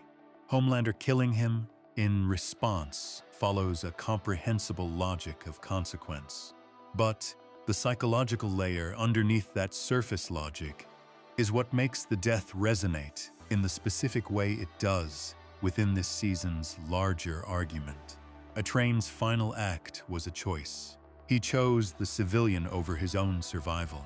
He chose, in the most direct possible way, to be something other than what Homelander's world required of him, to prioritize a value that existed outside the hierarchy of Homelander's approval.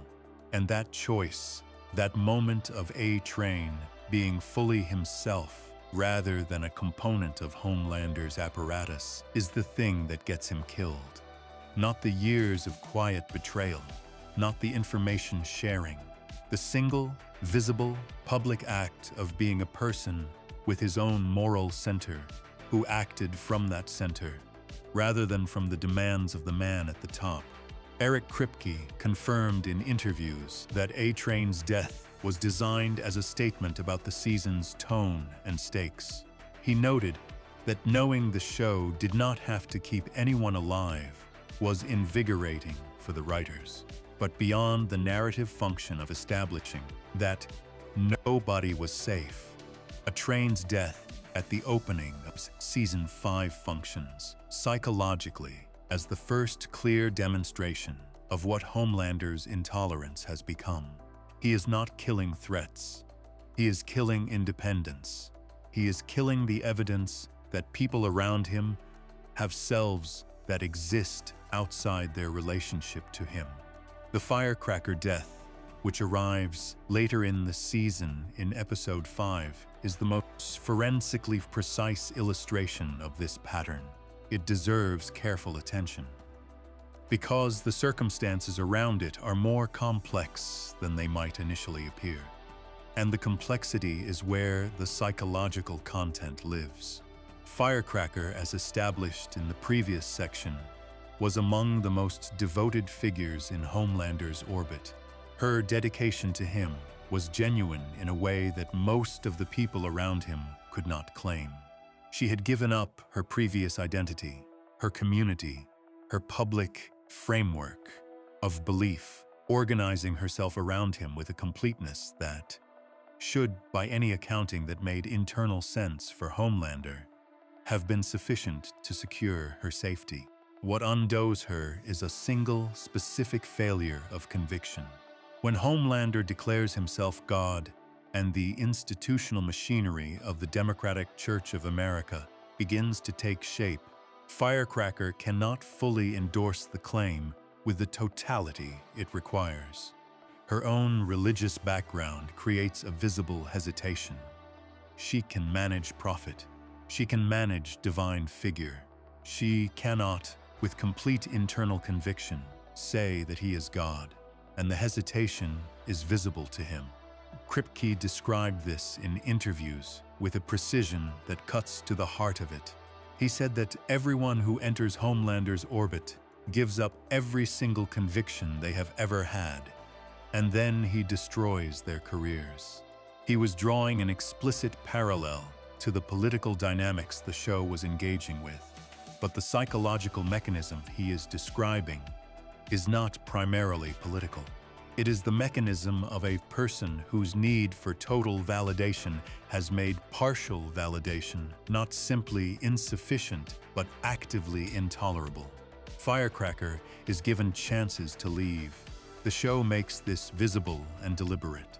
Homelander does not simply execute her. The moment the doubt becomes apparent, he fires her. He gives her the opportunity to exit the situation without dying.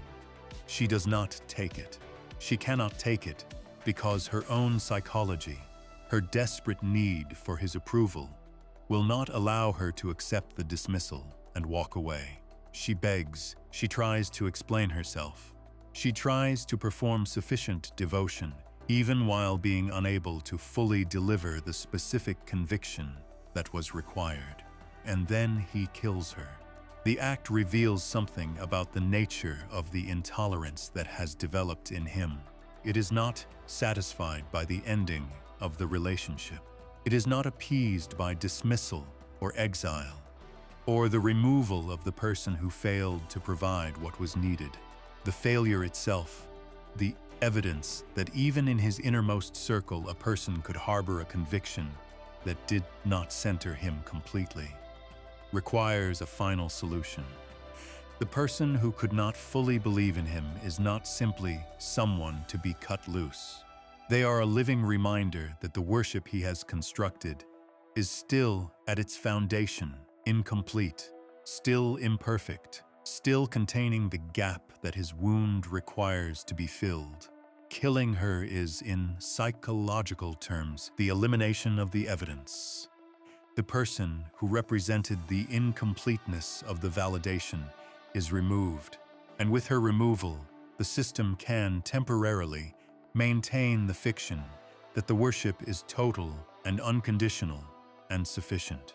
The dynamic between these two deaths, trains and firecrackers, establishes the contours of what Homelander's violence has become in Season 5. A train died for having a self that existed outside the hierarchy of Homelander's approval. Firecracker died for having a conviction that she could not fully subordinate to the God complex. Both deaths are, at their psychological root, responses to the same threat. The threat of incompleteness. The threat that the supply of total devotion is not total after all. The threat that somewhere in the circle of people around him, something exists that is not entirely about him. This intolerance represents a significant escalation from where Homelander has been in previous seasons. In earlier seasons, he was capable of tolerating a degree of friction within relationships that served his purposes. He kept Starlight around despite her resistance, because her presence served the brand.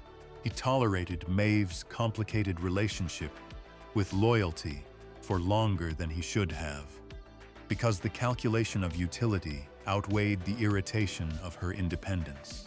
He could hold, in previous versions of himself, the complexity of a relationship that was partly compliant and partly not. That capacity is gone in Season 5. The threshold for tolerable deviations has narrowed to almost nothing. The space between what is acceptable and what is lethal has compressed to the width of a single hesitation, a single moment of not fully believing, a single act of putting another value above the requirement of his total and unconditional approval. This compression is itself a symptom. It is the behavioral expression of the internal deterioration that the season has been tracing across every section. The more unstable the internal foundation becomes, the less friction the system can absorb. A psychologically robust person, even one with Homelander's tendencies, can tolerate imperfect devotion, because there is enough internal stability to hold the imperfection without it feeling existentially threatening. As that internal stability erodes, as the architecture that was never solid to begin with continues to degrade under the weight of accumulated loss and unmet need, the tolerance for imperfection shrinks. Everything that is not perfect loyalty becomes a threat. Everything that is not complete devotion becomes evidence of the abandonment that his deepest wound told him was always coming. The killings in Season 5 are, from this angle, not acts of power. They are acts of fragility. They are the behavior of a person who is so internally destabilized that they cannot afford the existence of anyone in their vicinity whose loyalty is anything less than total. The violence is not the expression of someone who is in control. It is the expression of who has lost the internal resources to manage anything less than absolute compliance, and who has only one tool available for managing what they cannot absorb. There is a specific detail in the firecracker death that the show stages with enough care that it is worth lingering on. In her final moments, she is still trying to earn his approval, still trying to find the right words, the right framing, the right performance that will produce the acceptance she needs from him. She is, in her last seconds, a mirror of Homelander himself, a person who organized their entire sense of worth around the approval of someone who was structurally incapable of providing what they needed, performing with increasing desperation as the approval receded, unable to stop even when stopping would have saved her life. The show draws this parallel with deliberate restraint. It does not announce it. It does not stage it with music that tells you how to feel about the resonance. Simply lets the two dynamics sit next to each other long enough for the similarity to become visible to anyone watching carefully. Firecracker was doing to Homelander what Homelander was doing to the world, seeking from a source that could never fully provide it the specific quality of validation that the wound required, escalating the performance when the validation proved insufficient. Unable to walk away even when walking away was the only rational choice. The difference is only in the power differential. Homelander could not get unconditional love from his parents, from Stillwell, from Soldier Boy, from Ryan, from the crowds, from God himself if such a being existed. Firecracker could not get unconditional acceptance from Homelander. Both of them trapped in the same structure, one at the top of the hierarchy and one at the bottom, both running the same desperate loop with the same insufficient tools. By the time the season moves past these deaths and into its later episodes, the psychological portrait of Homelander that has been assembled across the violence is complete in its essential lines.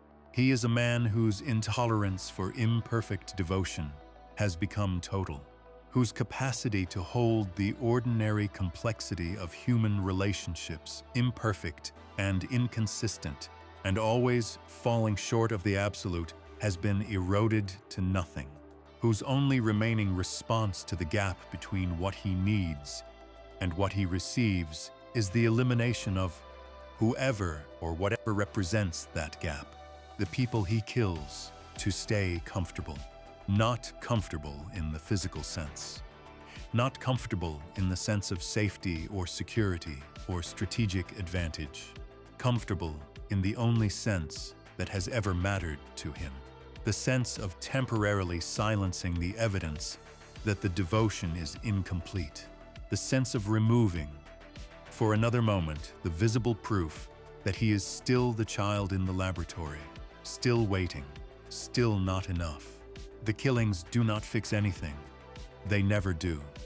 The evidence is gone, but the wound remains as raw and as hungry as it has always been, requiring the next performance, the next display, the next elimination of whatever dared to be less than completely his. Before we move on, if you're enjoying this analysis, please consider subscribing. It helps the channel tremendously. Section 7 examined the killings as symptoms of a narrowing tolerance for anything less than total devotion. Section 8 turns to the one person in Season 5 who held up a mirror Homelander could not shatter, and what Sister Sage's arc across the season reveals about what it costs to see him clearly. Section 8. The mirror that Sister Sage held up. There is a particular kind of intelligence that is more burden than gift. Not the ordinary intelligence of someone who is quick or well-read, or good at solving problems within established frameworks. Something more specific than that. The intelligence of a person who can see, with complete and involuntary clarity, exactly what is happening in any situation they encounter, including the situations they are personally inside of, including the ones where seeing clearly produces information that is deeply uncomfortable to hold, the kind of intelligence that cannot be turned off, that processes everything around it with the same relentless accuracy, regardless of whether accuracy is welcome, that produces, in the person carrying it, a relationship with reality that is simultaneously a superpower and a prison. Sister Sage has this kind of intelligence. She is within the world of the show, literally, the smartest person on the planet, a designation the series takes seriously enough to build her entire character around its implications, rather than simply using it as a plot convenience. And across Season 5, her arc functions as one of the most carefully constructed analytical threads in the entire season. Because what happens to Sage is not simply the story of a character navigating her position in a dangerous hierarchy. It is the story of what it costs to see Homelander clearly from the inside, and what that cost reveals about what he actually is. She arrives in the season having already established, in Season 4, the basic parameters of her relationship with Homelander. She is the advisor, the strategist, the person in his orbit whose function is to see things as they are and provide analysis that serves his larger purposes. She fills a role that no previous figure in Homelander's world has occupied, not Stillwell, not Ashley, not any of the 7 in any configuration, which is the role of someone who speaks plainly to him about reality, without either the manipulative agenda of Stillwell or the terrified compliance of almost everyone else.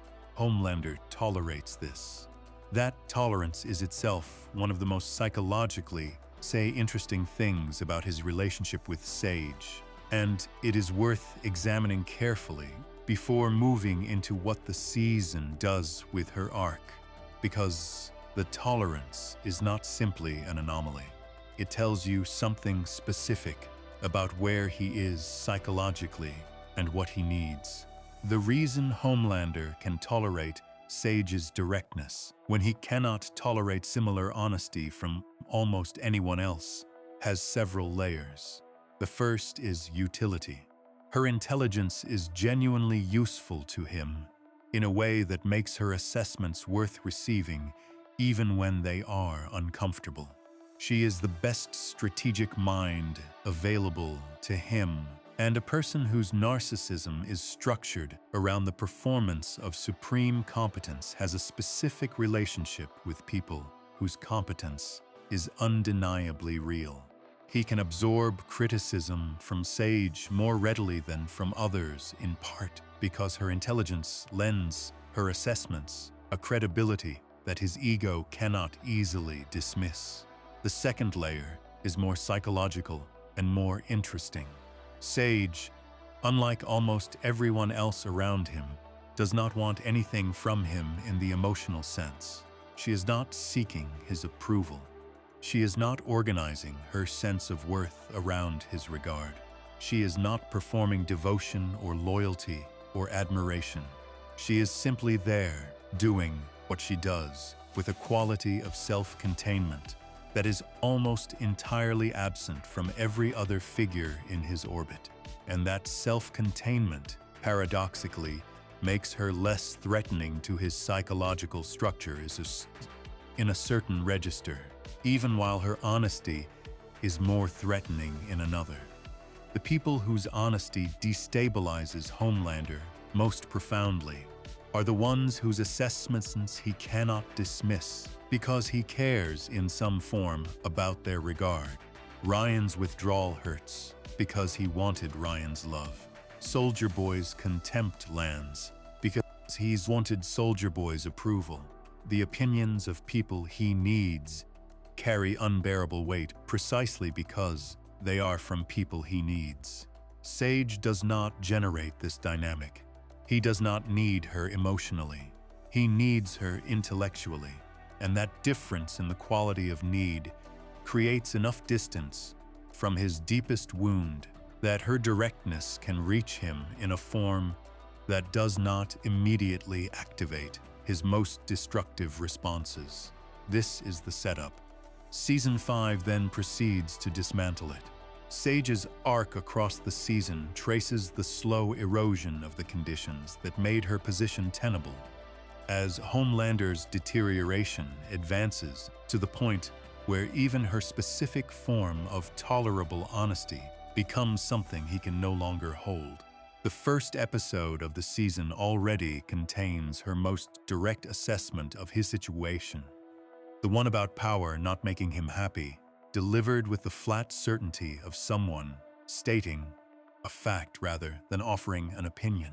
It lands. He does not kill her for it, but it lands in a way that the show marks carefully because it is establishing the high watermark of what she can say and have received without lethal consequence. As the season progresses and the messianic turn develops, as the God complex takes hold and the internal deterioration accelerates, that high watermark begins to lower. The space of what she can say safely narrows, not immediately, not through any single dramatic confrontation. Gradually, in the way that all the significant changes in Homelander's psychology across Season 5 happen, through accumulation rather than rupture. What makes Sage's arc in Season 5 particularly rich as psychological material is the revelation, which the show manages carefully across the season, that her motivations for being in Homelander's orbit were never what they appeared to be. She is not loyal to him. She is not serving his vision or believing in his project. She has her own interests, entirely separate from his, and those interests have been operating underneath the surface of her apparent service from the beginning. Kripke described her in interviews as a genuine misanthrope, someone who hates everyone with equal and thorough conviction, and whose presence in Homelander's world has nothing to do with devotion and everything to do with her own private agenda. This revelation does several things simultaneously for the season's larger argument about Homelander. It confirms, from a different angle, the central impossibility of his situation. He cannot even obtain genuine loyalty from the person whose function was to provide strategic service rather than emotional devotion. The one relationship in his world that was explicitly not supposed to be about love or approval, or the emotional supply he endlessly seeks, turns out to have been as hollow and self-serving as everything else. The most honest person in his world was honest about everything except why she was there. But more than confirming the impossibility, the Sage revelation illuminates something specific about what it takes to exist in Homelander's vicinity and remain psychologically intact. Sage manages it for as long as she manages it, by maintaining a quality of internal separateness that keeps her own self-conception entirely outside the gravitational pull of his regard. She does not need his approval because she does not need anyone's approval. Her misanthropy is, in a dark way, a form of psychological insulation. She is protected from the specific damage he inflicts on people who enter his orbit emotionally because she is not emotionally available to be damaged in that way. Compare this to Firecracker, who was emotionally available in exactly the ways that Sage was not, and whose complete emotional vulnerability to Homelander's regard produced the kind of total collapse that ended with her death. The contrast is stark and intentional. The show is drawing a direct line between the capacity to maintain psychological separation from Homelander and the capacity to survive proximity to him. Those who need his approval become destroyed by its inconsistency. Those who manage not to need it, who can hold their own center, regardless of what he reflects back at them, have a temporary protection that the others do not. Temporary being the operative word, because Sage's insulation is not permanent. The season eventually arrives at a place where the conditions that allowed her to operate with relative safety within his world have been sufficiently degraded that her position becomes untenable, not because she changes or weakens or loses the psychological separateness that protected her, but because Homelander's deterioration advances to the point where the tolerance that made space for her directness disappears. There is a scene later in Season 5 where Sage, consistent with her own character and the role she has occupied across the season, continues to speak plainly about what she observes. And the response she receives is different from the responses of the earlier episodes. The space that existed for her honesty has closed. The internal resources that allowed him to receive her assessments as useful rather than threatening have been consumed by the deterioration. She is facing a version of Homelander who no longer has the capacity to hold anything that is not perfect reflection, and her refusal to be a perfect reflection, her insistence on seeing clearly and speaking accurately, has become something his diminished system can no longer accommodate. Kripke described her arc as a demonstration of what happens to everyone in Homelander's orbit. The pattern he outlined was precise. People give up every conviction they ever had, and then he destroys them anyway. Sage is a variation on this pattern rather than a pure expression of it, because she never gave up her convictions in the way that Firecracker did. She maintained her own center throughout, but the end point of her arc still conforms to the larger shape the show is drawing, which is that proximity to Homelander in this stage of his deterioration is ultimately not survivable for anyone, regardless of the strategy they employ to manage the proximity. The mirror that Sage held up across Season 5 is different in character from the mirrors held by other figures in the season. Ryan's withdrawal was a mirror that showed him the consequences of his violence. Soldier Boy's contempt was a mirror that showed him the verdict of his own origin. The Stillwell hallucination was a mirror that showed him the depth of his hunger. Sage's mirror showed him something more structural than any of these.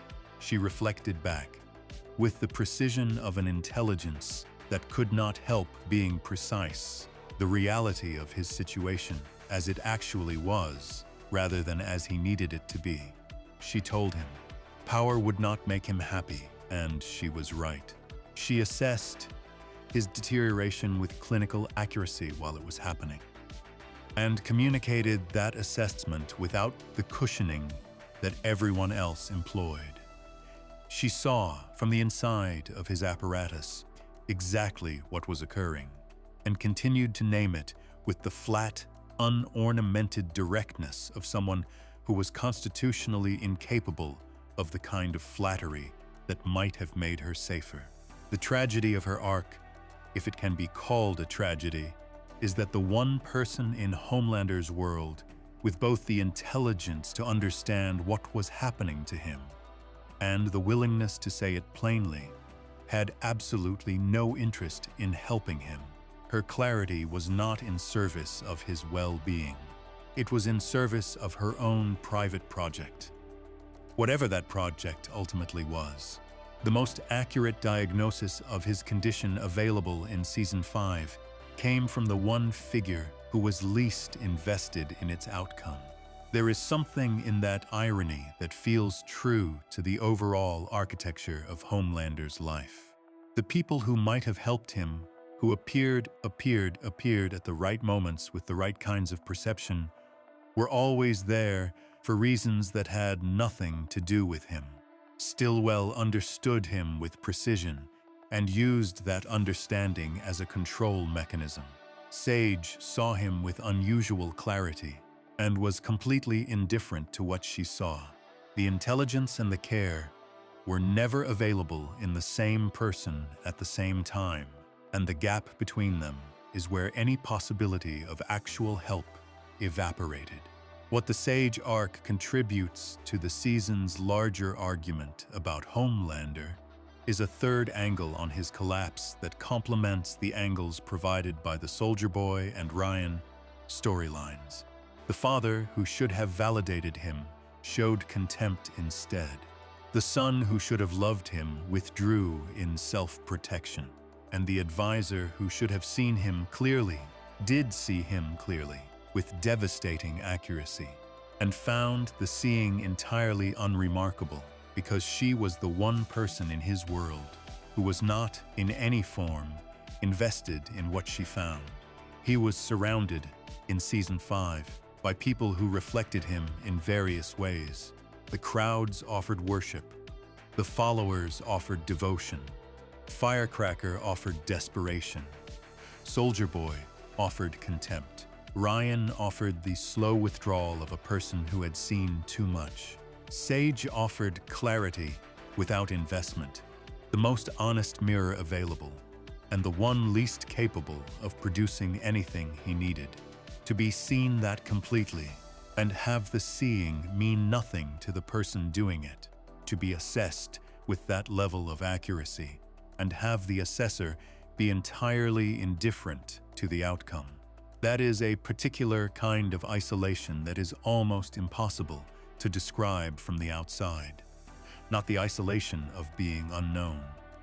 The isolation of being known completely by the one person positioned to know you completely and discovered to be entirely unremarkable to them. Homelander cannot articulate this. He is not equipped to name what he experiences in his relationship with Sage, or to understand what her arc means within the larger story of what is happening to him. He can only feel the narrowing, the shrinking of the space that was once available for a kind of honesty that at least approximated the experience of being seen as a real and complicated person rather than as an idol or an object of fear. When that space closes, another piece of the internal structure gives way. Another layer of the scaffolding collapses, and the collapse continues downward, toward the Oval Office, toward the moment where the performance finally fails completely, and what has always been underneath it is all that remains. Before we move on, if you're enjoying this analysis, please consider subscribing.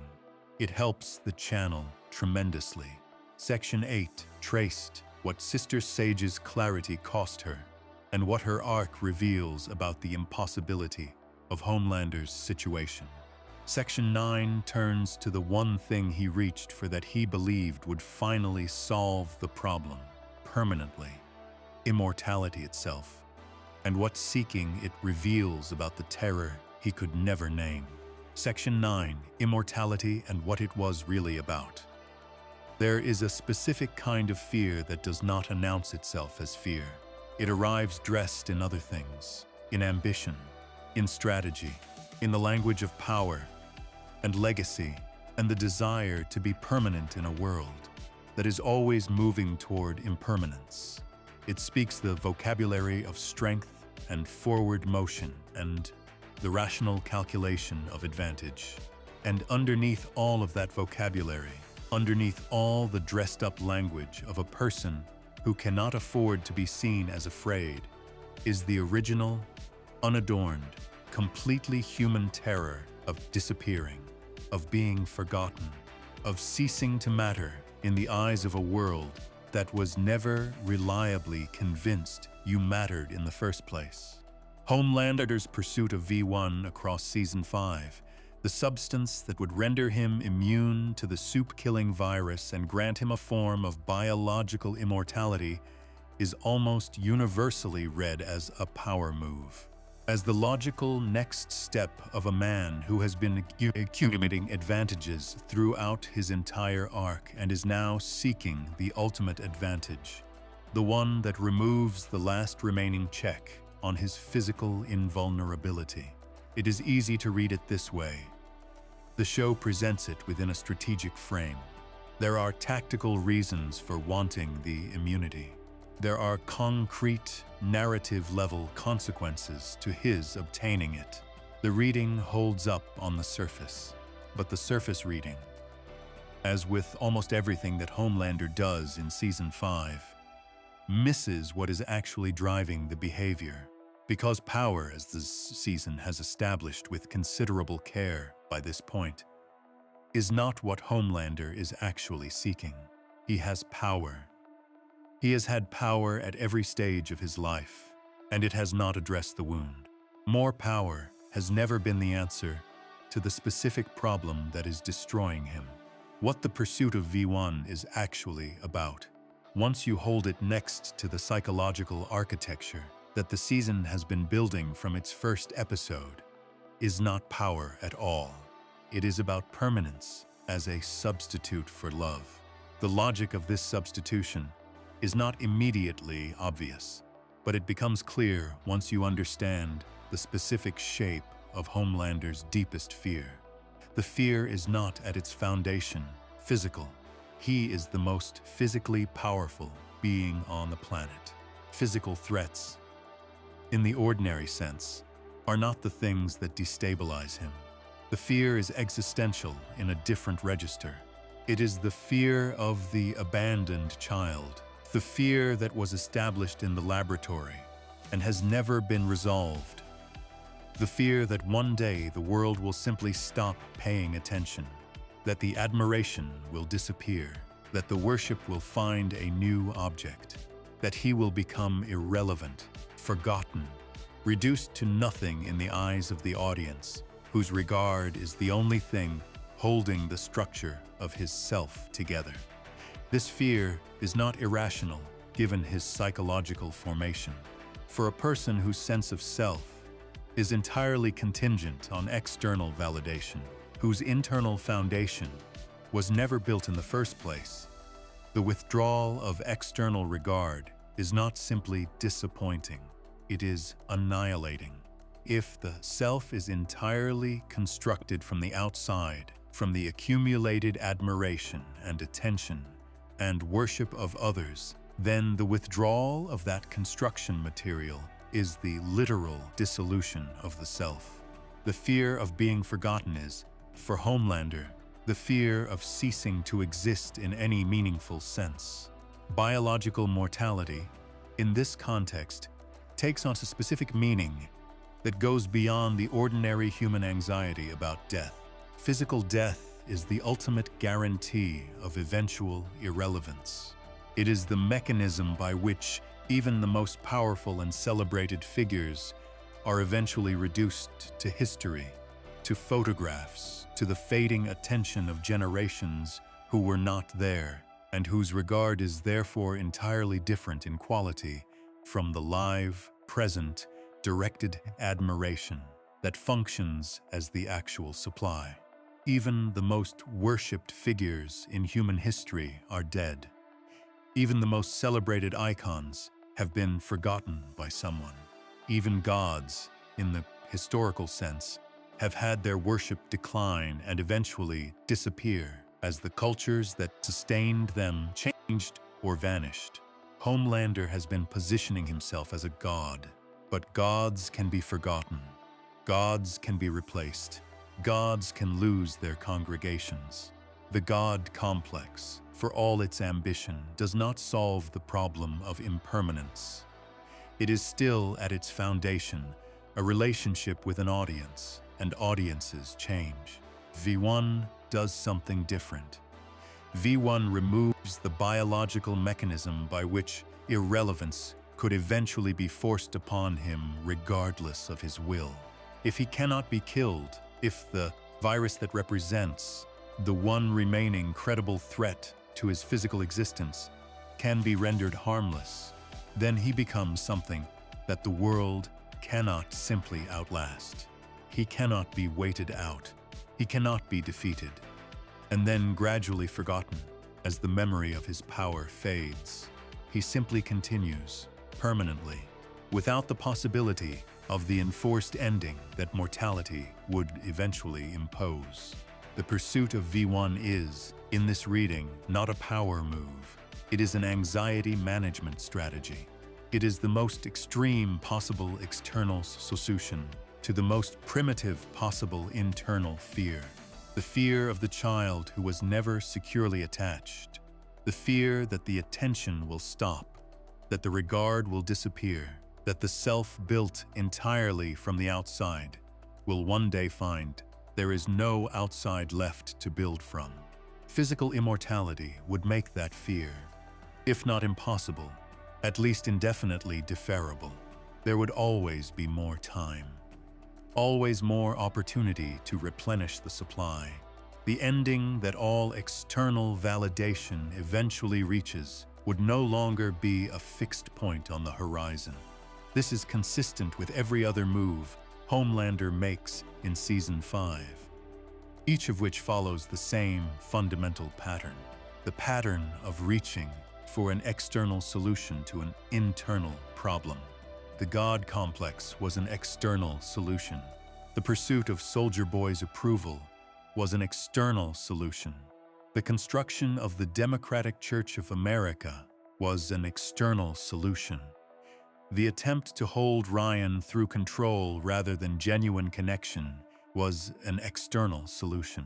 Every strategy, every escalation, every acquisition of new power or new structure or new form of validation has been an attempt to solve from the outside something that exists entirely on the inside.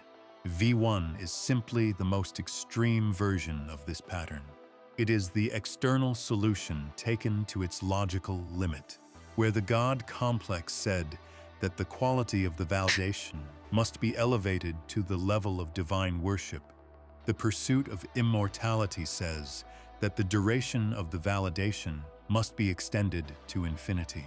Between the two strategies, the full scope of the hunger is visible, unlimited in intensity, unlimited in duration, total and permanent and without end. The show handles the acquisition of V1 with the kind of careful staging that rewards attention. Soldier Boy, in one of the season's most significant plot developments, gives Homelander the substance. The specific relational context of this transfer is worth sitting with, because it is not simply a plot mechanism. It is the father giving the son something that will make the son unkillable.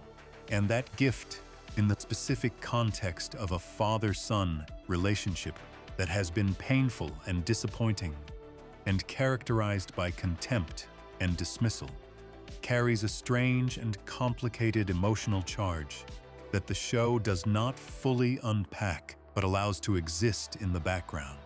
The gift of immortality from a father who has been otherwise unable to provide what his son needed.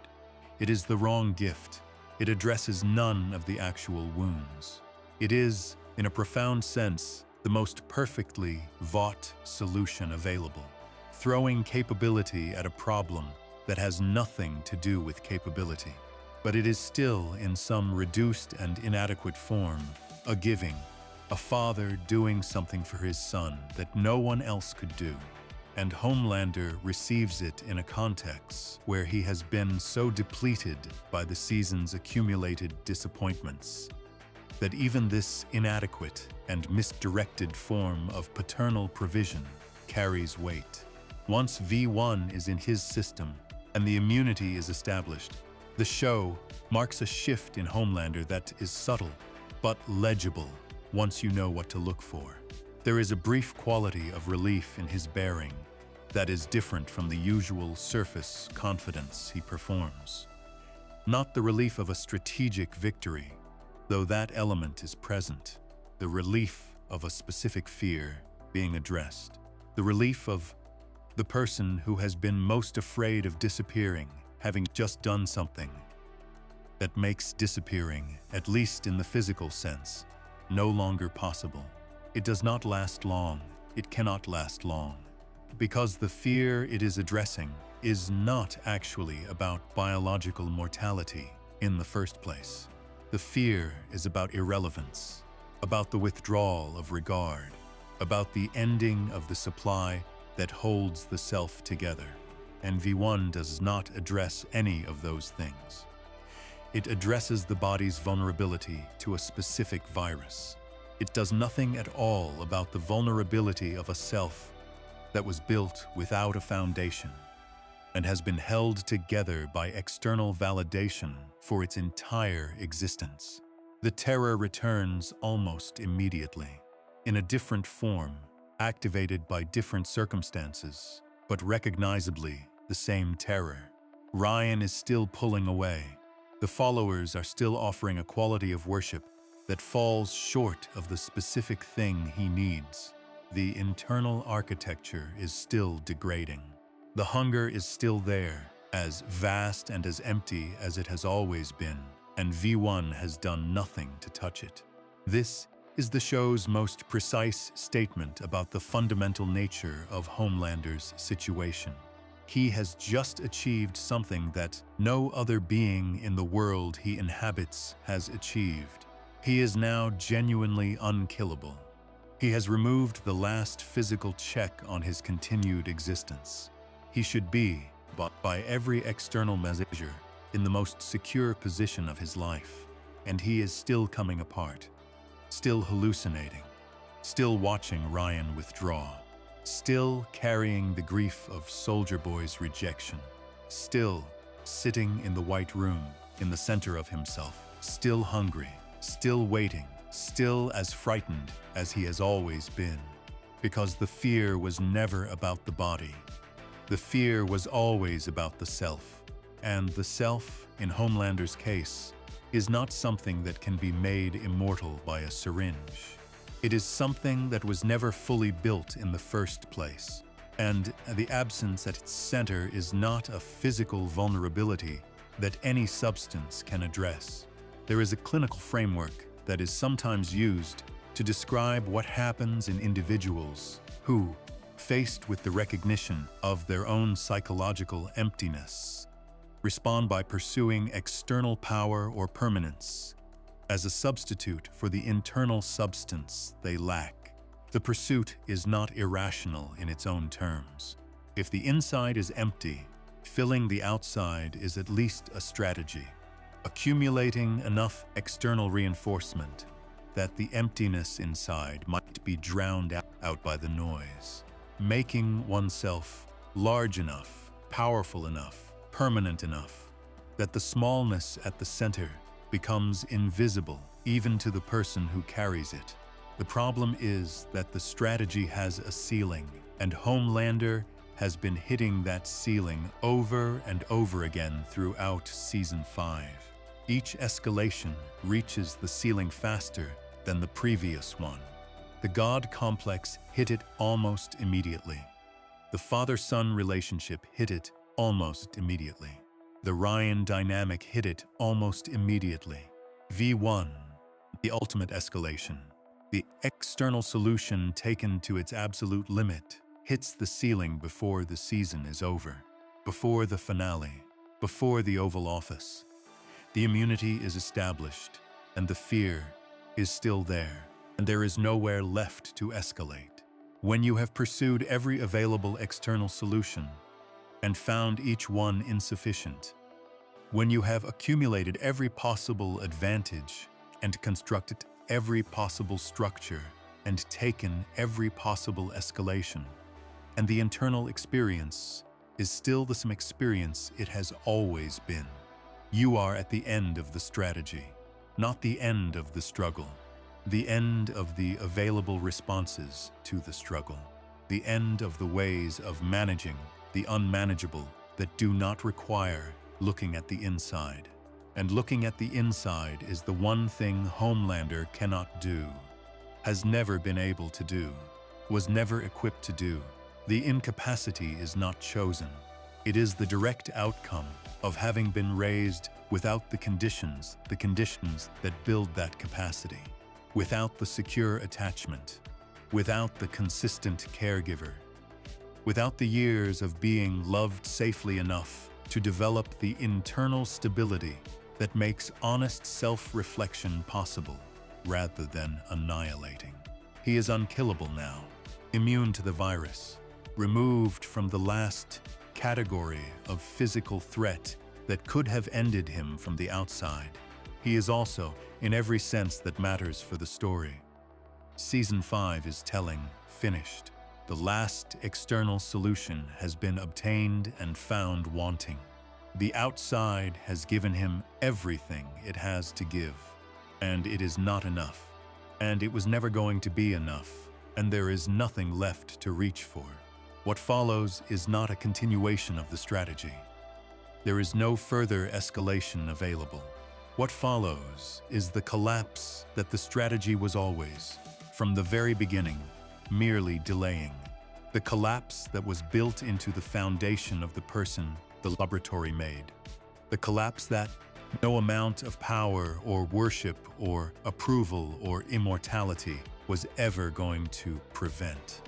Arriving finally in the place where it was always going to arrive. The Oval Office, the cameras, the moment where there is nothing left to perform and nothing left to hide behind, and the child in the White Room is finally, completely, visible to anyone who is watching. Immortality did not save him. It was never going to save him. It was the last door in a hallway of doors, each of which he had opened and found empty. And this one was empty too. And now there are no more doors. Before we move on, if you're enjoying this analysis, please consider subscribing. It helps the channel tremendously. Section 9 traced what the pursuit of immortality was really about, and why even becoming unkillable left the deepest wound completely untouched. Section 10 takes everything built across this entire analysis into the Oval Office, where the performance finally broke, and looks at what Homelander's ending reveals about everything he always was. Section 10, the Oval Office and the end of the performance. There is a moment in the series finale of The Boys, titled Blood and Bone, where Homelander stands in the Oval Office with the cameras on him and begins to go off script, not dramatically, not with the kind of theatrical eruption that his public appearances have sometimes featured. The laser eyes and the screaming and the performance of terrifying power that his audiences have learned to interpret as strength. He goes off script quietly, in the specific, recognizable way of a person who has simply run out of the energy required to maintain the version of themselves they have been presenting to the world, and who finds, in that exhaustion, that the script is no longer available to them. The words that were supposed to come next do not come. What comes instead is something rawer and less constructed and far more revealing than anything the script contained. This moment is the culmination of everything Season 5 has been building. Not just Season 5. The culmination of everything the entire series has been building, from the laboratory and the blue blanket and the child who was never held, through every season of accumulation and escalation, and the relentless pursuit of external solutions to an internal wound that could not be reached from the outside. It all arrives here, in this room, in front of these cameras, in the moment where the performance that has been Homelander's entire existence finally gives out. To understand what the Oval Office scene means psychologically, it is necessary to understand what the performance has been, not the individual performances, the press appearances and the rallies and the declarations of divinity and the carefully staged demonstrations of power, the deeper performance, the one that has been running continuously since the laboratory, the one that predates the cape and the name and the public identity, the one that is not a choice but a survival mechanism. The performance is the self that Homelander presents as real, the certain, powerful, chosen, invulnerable figure who requires nothing from anyone because he is already everything. The figure who does not need love because he is beyond needing, who does not feel abandonment because nothing can abandon what is infinite, who does not grieve because grief requires acknowledging that something was lost, and acknowledging loss requires acknowledging that something was needed, and acknowledging need is the one thing the performance was specifically constructed to prevent. That performance has been running for his entire life. It has never stopped, not even in private, Not even in the moments the show gives us access to his most unguarded states. Because the performance is not something he puts on in front of cameras and removes when the cameras are gone. It is the only version of himself he knows how to be. The child in the laboratory did not have access to a private self that was different from the public one. A genuine interior that existed separately from what he showed the world. What he had was the performance, constructed early and completely, as the only available response to a world that required capability and competence and power, and provided nothing in return for simply being. Kimiko stripping his powers changes the material conditions of the Oval Office confrontation in a way that is narratively significant. But the psychological significance runs deeper than the loss of physical capability. The powers were always, in one reading, the most extreme expression of the performance. They were the external manifestation of the self that was built to compensate for the internal absence. Super strength, laser eyes, invulnerability, flight. The body made into an impossible demonstration of the thing the inside could never actually be, which is genuinely indestructible, genuinely beyond reach, genuinely needing nothing from the world it inhabited. When Kimiko removes the compound V from his system, she does not simply take away his physical advantages. She removes the most fundamental layer of the performance. She reduces him to the body that was always underneath it, the ordinary, vulnerable, unenhanced physical form of a person who was grown in a laboratory and never loved and built an entire identity around being the furthest possible thing from what he actually was. What is left stripped of the powers is a man, not a superhero, not a god, not the most powerful being on the planet, a man. And the man, separated from every external structure that was supposed to make up for what the inside lacked, is exactly as lost and as frightened and as empty as the developmental history would predict he would be.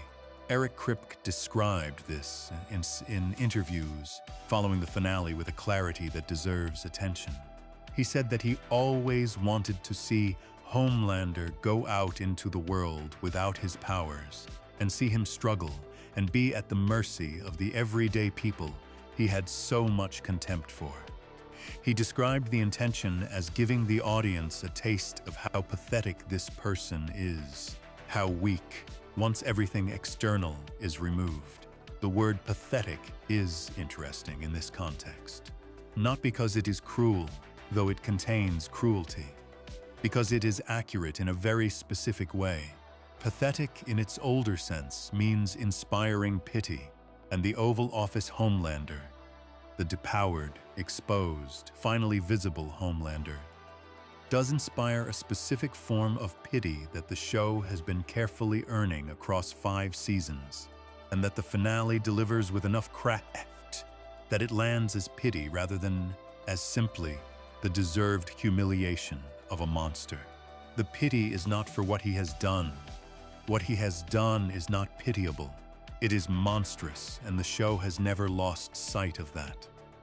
The pity is for what he was made from, for the specific set of conditions that produced this particular outcome, for the child in the laboratory who did not choose the wound that became the engine of everything that followed. That child is visible in the Oval Office in a way he has not been visible anywhere else in the series. And the visibility of him is what gives the finale its specific emotional weight. Butcher finds him there. The confrontation that follows is the show's final word on the relationship between these two characters. And it is staged with deliberate restraint, not a climactic superhero battle, not the kind of operatic final confrontation that the genre conventions of the show might have supported. Something quieter and more specific than that. Butcher, who has his own terminal arc running through the finale, who is carrying his own damage and his own approaching end, looks at Homelander in this reduced state and says something that cuts through everything. He says that Homelander is nothing, that he is nothing. And then he names Becca. The naming of Becca in that moment is the most precise possible choice the show could make. Not a speech about justice or the world, or the people Homelander has killed, or the damage he has done. A name, the name of a specific person. The woman whose assault is where so much of the damage in this story began. The naming reduces everything, all the God complex and the politics and the worship and the divine declarations, to a single, human, specific act of violence against a single person who is now gone. It strips away every layer of abstraction and ideology and mythology that Homelander has spent 5 seasons constructing around himself, and arrives at the irreducible thing underneath. Then Butcher kills him, impales a crowbar in his head, scalps him. The manner of the death is not incidental. It is chosen. Kripke discussed the decision-making around Homelander's death in interviews, and the conversation reveals what the show was trying to do. He described the desire to let the audience experience how weak and pathetic this person is before the end.